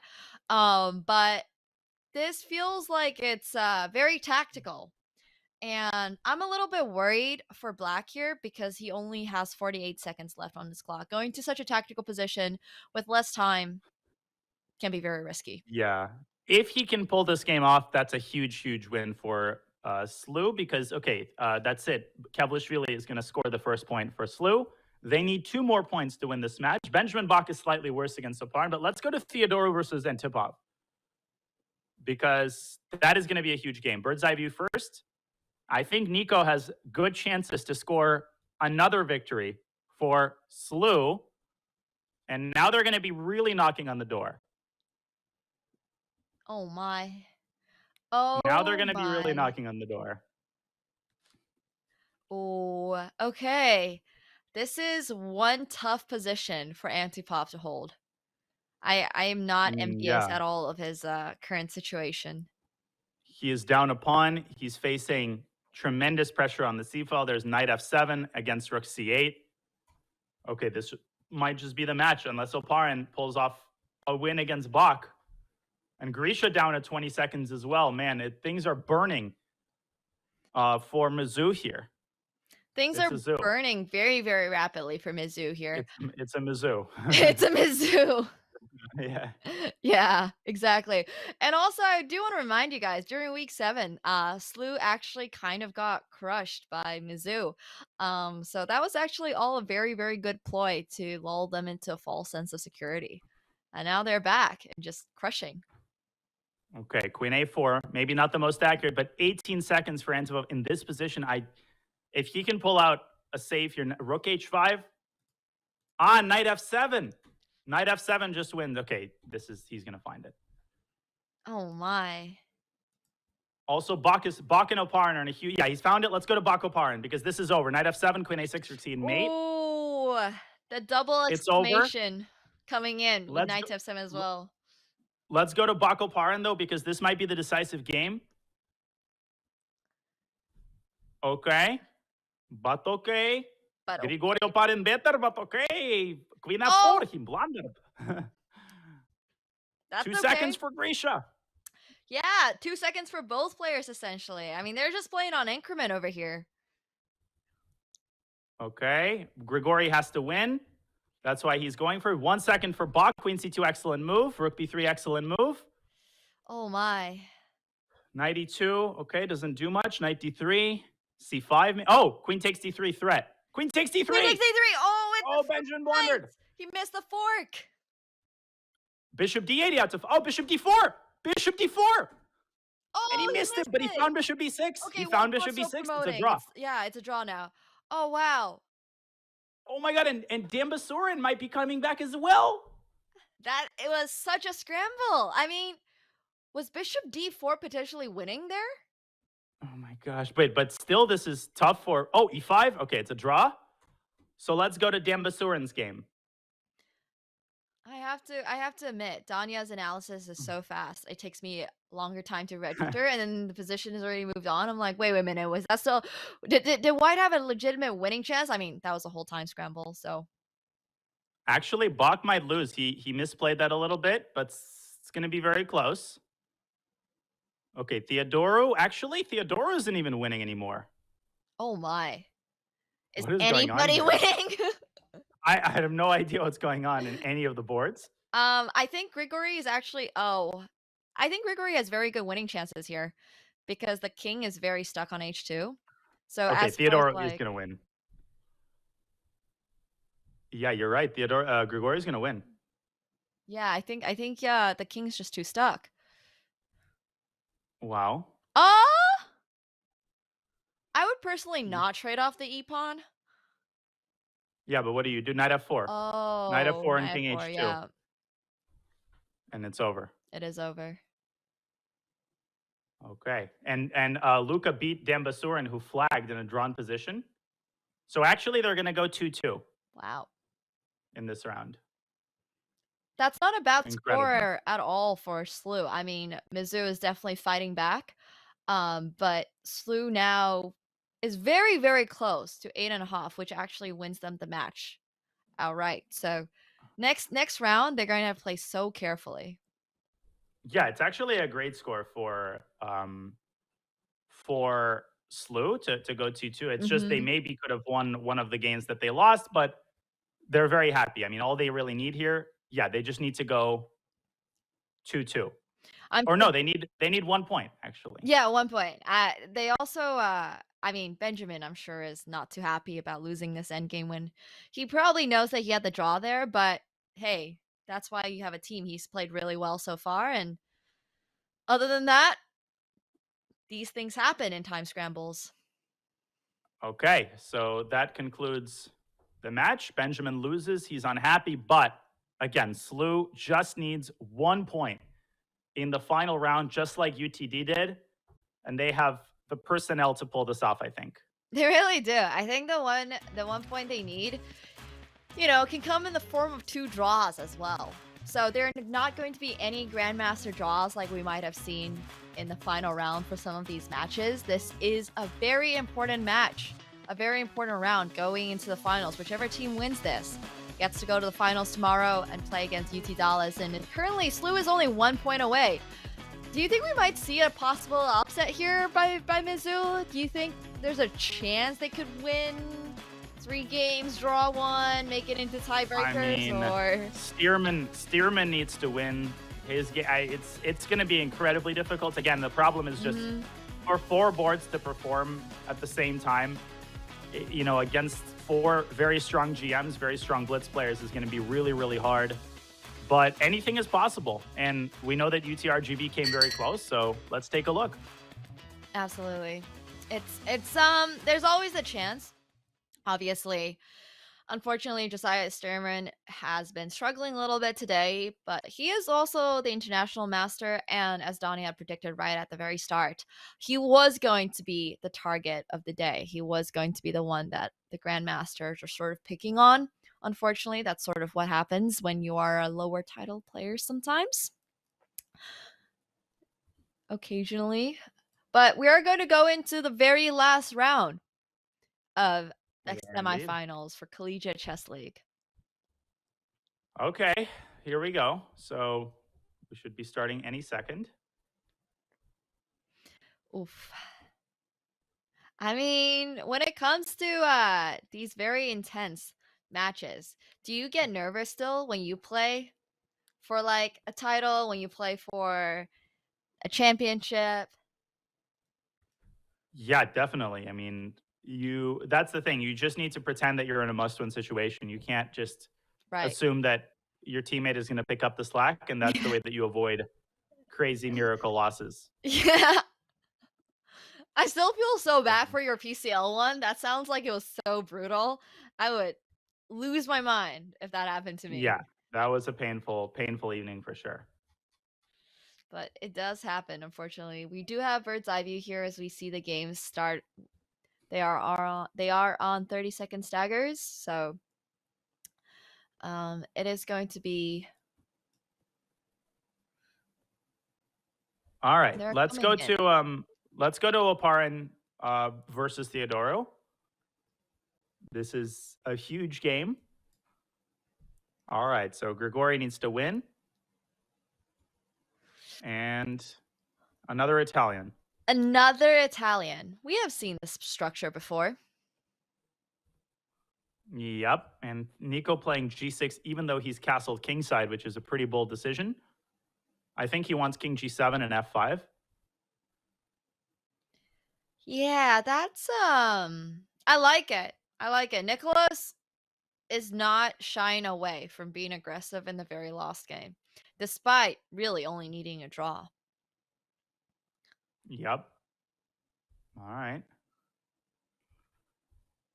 Okay, so king g7, preparing f5. Yeah, he just wants to finish it off with the black pieces himself, which is a totally reasonable ask, and that would be a pretty sick ending. That would be. I mean, Nicolas has been playing so well today. He's given us a lot of really good games. I would not be surprised if he delivers on this one as well. Yeah, 93. Okay, so maybe knight back to f6. Yep, played, covering the d5 square. Pretty balanced position in the early going. I mean, bishop can come out to e6. Yeah, pretty standard position here. Very standard position coming in with Italian. I mean, it is one of the oldest openings out there. So I would have expected both players to have perfected it by now. But I do like the pawn on h4. You think Oparin is going to castle, or? With the pawn on h4, it's kind of hard to say. Yeah, maybe he will delay it with, I don't know, a move like queen e2. Yeah, knight d2 is a good move. Maybe preparing some sort of expansion on the king side. Kind of an amorphous position. Hard to say what's going on. I didn't even know the last word he used. Amorphous? Yeah, just like shapeless. Okay. I'm adding English to my vocabulary as well. We're learning English and chess today. It's a good day. Oh my. Yeah, it's a good day for SLU as well. I think they're off to some nice positions in most of the games. Shall we take a quick look at bird's eye view, as I'm sure Nicolas is going to slowly push this position for a win with the black pieces because it's Nicolas. Yep. Okay, so Antipop Bok is pretty balanced, I would say. Okay. Kavalishvili, Budisavljevic are in some French theory that I'm actually familiar with. I think Robbie is familiar with the topical line of the Tarrasch.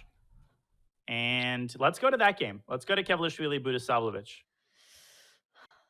Let's do it. Okay, I think 95 here is the move. Yeah. Oh, wow. Okay. This is, how many moves deep are we? It's, we are, let's see. 17, it's 17 moves in. 17 moves in, and we're still in theory? I think this is still a line, and I think this is actually very, very dangerous for black because white is coming out very quickly. Bishop f4 is coming. And rook d1. I mean, white's pieces are reaching the center very, very quickly. The knight on h4 is misplaced, so maybe this... Okay, but now knight d7, queen takes e6, and white's just got a much better endgame. So this is pretty bad news for Luca. Yeah, I feel like with the French, you have to play very carefully. Otherwise, you're always going to end up in a slightly more passive position. Yep. Oh, okay. Okay. It is going to be Robbie's game to play for the win. However, that doesn't mean that this is going to be a win. A lot of these positions where, you know, there's a slight advantage in the end game and then a draw. But I do want to say I really like Robbie's position. He has the pair of bishops. Pair of bishops go a lot far in the end game. And there's no threat here because knight takes c4 runs into bishop b3. So white has the time to play an improving move, but I'm not sure what it is because if you play b3, then you allow bishop d4 and knight g4. So there's still some problems left to solve. Yeah, bishop f4, but again, knight g4, probably. And maybe Luca can hold the draw here, which is actually a great result for SLU because that only puts them half a point away from taking this match. Yeah, I mean, any result that is not a loss is great for SLU. Exactly. You know what? That kind of applies to normal chess as well. Imagine that. Not losing, usually pretty good. It's a pretty solid result. Exactly. But I do like the way that Robbie's playing. He's definitely has no need to push for a win. So all of the pressure is on Luca to prove himself, and I feel like it feels very good being the white pieces in this scenario. Like, you're not worse. Your opponent has to play for a win. You still have to pair bishops. You're up on time. I mean, Yeah, not too bad. yeah, he's not doing too Not too badly. bad. Wait, shall we take a quick All look right. at Bird's Eye before we... Let's Oh. do it. Yeah, Luca trying to checkmate cheese white on h2, knight h2 mate after bishop takes g5, but Robbie was not born yesterday. Actually, Josiah has a nice position against Betsurin, so some encouraging news there, at least temporarily, for Mizzou. Yes, there's always a chance. But did he just blunder? Let's go to that game for a second. Okay. No, he didn't blunder, but he allowed a pretty unpleasant move. Yeah, so you can't play rook takes d5 here as Josiah because your queen is pinned once again on c7. So if queen takes d5, there's pawn takes and then rook takes c7. And you lose the exchange with the black pieces. Mm-hmm. Okay.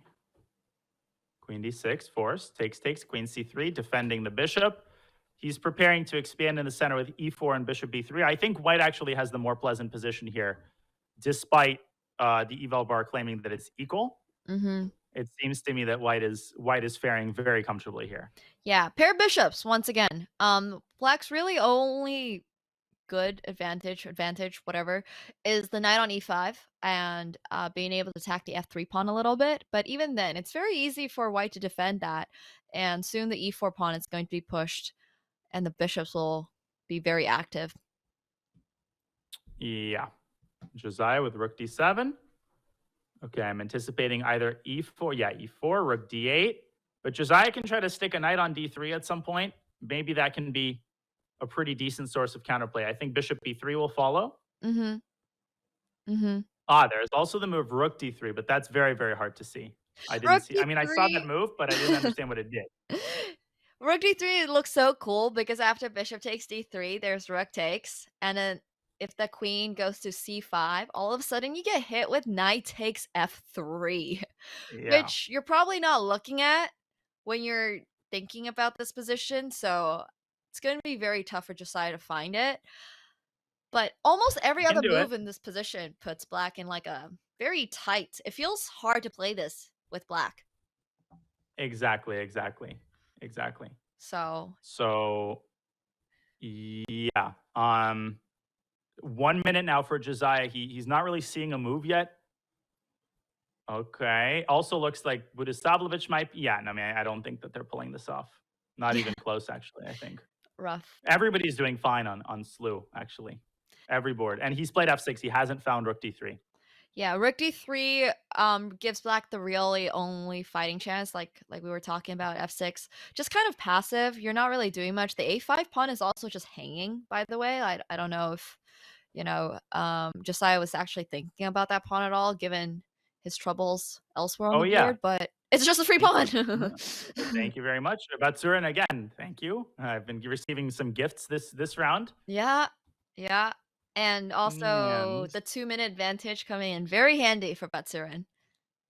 Yes. Oof. Okay. I feel like Josiah's kind of losing the thread of the game here a little bit with f6, king h8. I mean, first of all, we all know, never play f6, right, Danya? Yeah, never play f6, and he just played too passively. Yeah. Now Betsurin's up a pawn. He's up 2 minutes. He's going to win this game. Yep. This is some textbook stuff for Betsurin. Also, we should check out Oparin versus Theodoro because Nico, his strategy to play for a win might be paying off with the black pieces. So let's go quickly to the bird's eye view. And yeah, we have a crazy position in Oparin versus Theodoro. Whoa. Everything is so scattered. Like, we have the whole board covered with pieces, but just jumping right into this, it feels so shaky. Yeah, queen b5. Okay. White is down a piece. White is down a piece. Down a piece. But he does have the passed pawns. He has connected passers. So there's always a lot of counterplay in these type of positions. Nicolas obviously up a lot of times. So I do not really want to play this with the black piece. I do not really want to play this with the white pieces. Down on time, down on material, down on match points. Yeah. And also, Tough. Batsurin has won a piece. Also, Kevlishvili is likely to win his game. So this actually might just be a blowout in the final round as well. Wow. Man, Slew has been looking so good. Just fantastic form by everybody today. Yeah, And there were, maybe a couple disappointments, but by and large, it was a completely dominating performance. Definitely. I mean, White's pawns aren't going anywhere. Unfortunately, the knight is covering the e6 square as well as the d8 square. So, very hard to get those pawns pushing. And it looks like Nicolas is actually just probably going to win this game. He is. He's up a piece, and he's going to go after White's pawns. Oh, we do have a decisive result coming in from Robbie. Robbie has just won his game against Luca. Okay, the match is over. Match is over. Congratulations to Slew. Yeah, not unexpected, but still very impressive. Yes. I think the chess has been absolutely fantastic coming in from Slew today. I'm not sure what the team has been doing recently. I'm not sure what training camps you guys have been setting up, but they've looked amazing. And also, yeah, Theodoro has won, and I guess we can, and Tipov's probably going to be the lone bright spot for Mizzou, but we can go to the Dambasurin game just to finish off this match. Wow. Batsurin is not afraid of exposing his king at the very least. Like, he has no fears. Yeah, he can grab this bishop, I think. He can also probably play queen d3 and rook f1. Maybe. But it's hard to say. Okay, Benjamin is going to lose. He's just down a piece. But it doesn't matter. Yeah. At least Benjamin can lose his game comfortably knowing that his team has already clinched.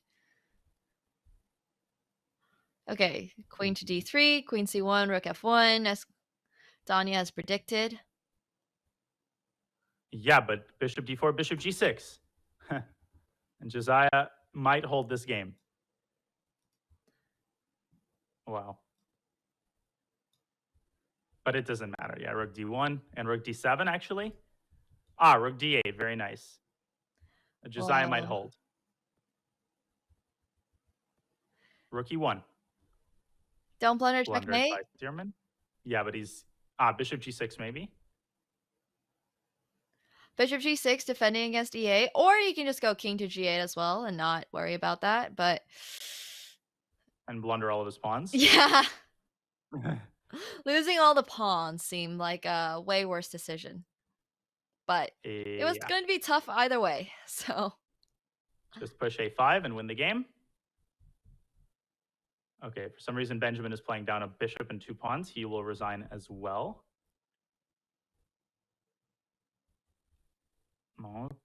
Okay. A5, yeah, rook a3, but then bishop e7 wins the rook. Oh. Yes, it does. I don't think draw. It doesn't matter. Well, I guess yeah. I mean, I was just so surprised. Like, Batsurin definitely knows he can play for the win. I'm sure king g5 is like very fine. It doesn't require that much, thought. But hey, a draw is still a draw, and they've already won the match, so there was no need for Batsurin to push for a win. Wow, they won the match. Incredible. Good job by Slew. And and Tipov wins the final game against Benjamin, but it's a moot point because they win by 5 points, 9.5 to 4.5. Wow. Were you expecting 9.5 to... 10 to 6? I had a feeling because they were in really, really good form. Yeah. I had a feeling that they were going to be good. But just some disappointing performances on Mizzou's end, of course. But everybody did their job. No, 10 to 6. I apologize. more convincing. 10-6 is the final score. 10-6, definitely a crazy score in favor of Slew. We did see amazing performances coming in from everybody. Every single person on the Slew team absolutely crushed it. With 3 out of 4 for Nicolas, 2 out of 4 for Benjamin, 3 out of 4 for Robbie, and another 2 out of 4 for Batsurin. I mean, wow, these are some really strong grandmasters, and a lot of these players are also playing European Team Championships during the day, so this is actually their second tournament of the day, and what a way to win and move on to the finals coming in from Slew. I mean, they just played absolutely fantastic. Tomorrow, we are going to be seeing the finals. They are going to be playing against the University of Texas at Dallas. Danya, it's been an absolute pleasure commentating with you today, and we are actually going to get an interview with our favorite Benjamin Bok. He is going to be joining broadcast. Amazing. After that, I'll try to make an OTB Blitz event. So we will get Benjamin in the studio. He did lose the last 2 games, but he's also playing an OTB event, European Team Championship, so we'll cut him a little bit of slack. Yeah, for sure. We don't need to talk about his losses today, but we'll see you guys very soon. We'll be right back.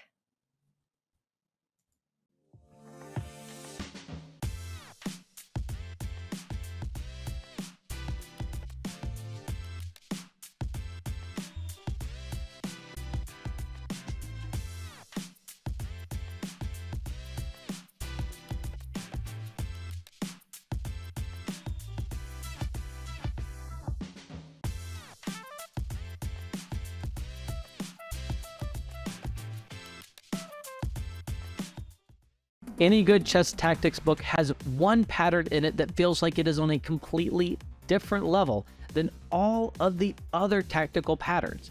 Bearing the vivid and accurate moniker, the windmill, this pattern features an amazing sequence of repeated discovered checks that can be used to win a nearly unlimited amount of material.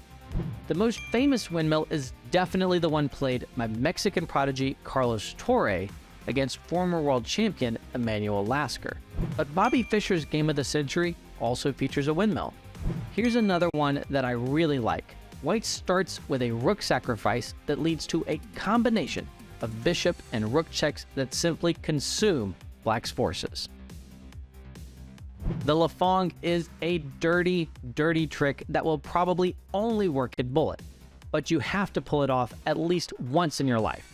When you sense that your opponent is pre-moving g6 and bishop g7 to start the game, you can play d4 and bishop h6 to try to win the bishop on g7. Shakes, guys. No one is watching. Oh, they all missed that. I see the tilt. I can feel the tilt.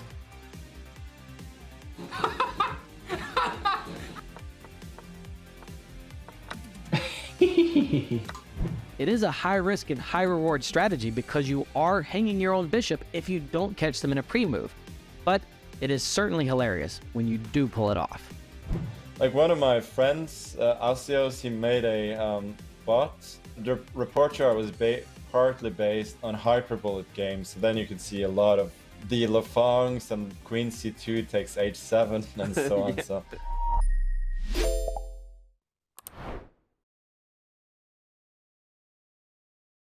Did you know you can add emoji to your online games and analysis boards? Simply click on the emoji palette icon, select your emoji, and left-click on the board. You can choose from a host of notations, animations, emoticons, and even your favorite chess personalities. Emoticons will fade away after a few seconds. However, notations and special animations remain on the board until they are cleared.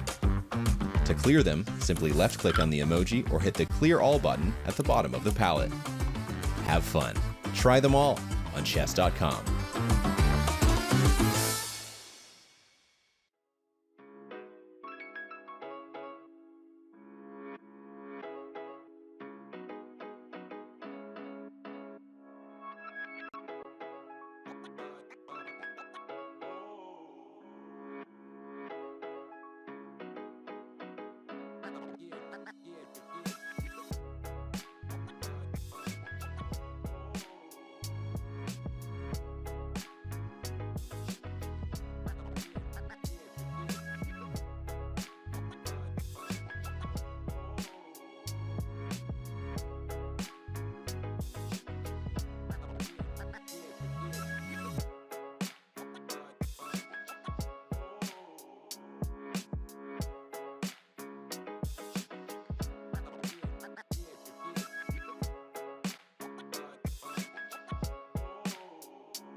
Welcome back, everyone, to the semifinals of the Collegiate Chess League. Today's matches were presented to you by SIG, and now we're joined here with the wonderful Grandmaster Benjamin Bok.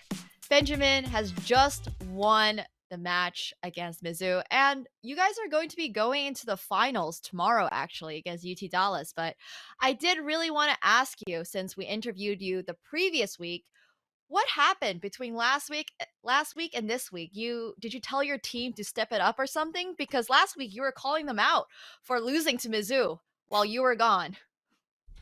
Yeah, we actually lost 2 weeks ago when I was still part of the regular season. We lost pretty badly. I forgot the score was something like 13-3 or maybe 12.5, 3.5.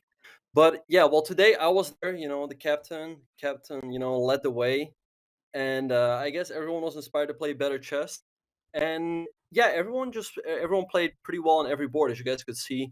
The final scorecard. I mean, Nicolas scored 3, I scored 2. Was a little bit annoyed to lose the last 2 games. Robbie also scored 3 points, and Dumbasruin as well 2 points. So overall, very solid performance. And I think in that interview, I also said that I feel like if we do have our best team and everyone is in good shape, then we are the favorite against any team, also Mizzou. So yeah, very happy to take our revenge. Well, you guys were in incredible form today, Benjamin. A question from Sambuca 2020. Do you prepare openings differently for team events versus individual events? Well, so for this event, I don't prepare. I think the same goes for everyone. Everyone just shows up and plays chess.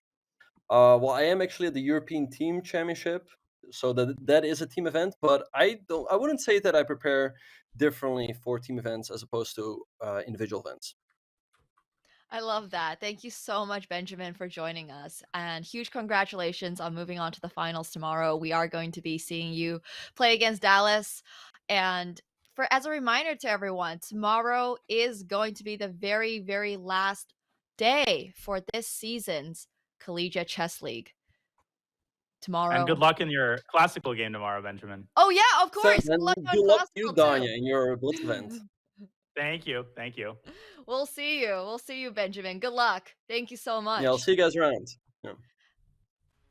Of course. I can't believe I forgot. He also has a game of classical chess tomorrow, but not very important. yeah, he has to win his games for the Collegiate Chess League, bring in a lot of respect for SLU. I mean, they are going to be having a crazy, crazy tournament tomorrow over there at European teams, but also we are going to be seeing, for the finals, University of Texas at Dallas play against SLU.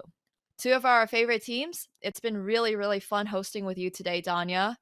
And thank you so much to everybody who has joined us. Thank you so much to everybody who has supported the Collegiate Chess League this season. And once again, a big round of applause to Grandmaster Danya for joining us. Thank you, today. Nemo. It was an honor. This was a super fun event, super fun commentating with you. Huge shout out to Joe, the commissioner of the CCL, for having me on. It was an awesome experience, and I hope to participate in future CCL seasons. Sadly, not as a student anymore, but rather as a commentator. And I'm going to run off, try to make my over the board Blitz event. I'm inspired. So thanks again, everybody. It was a real pleasure. Thank you guys so much, and good luck, Danya, on your own tournament. Thank you.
Yeah, yeah, yeah.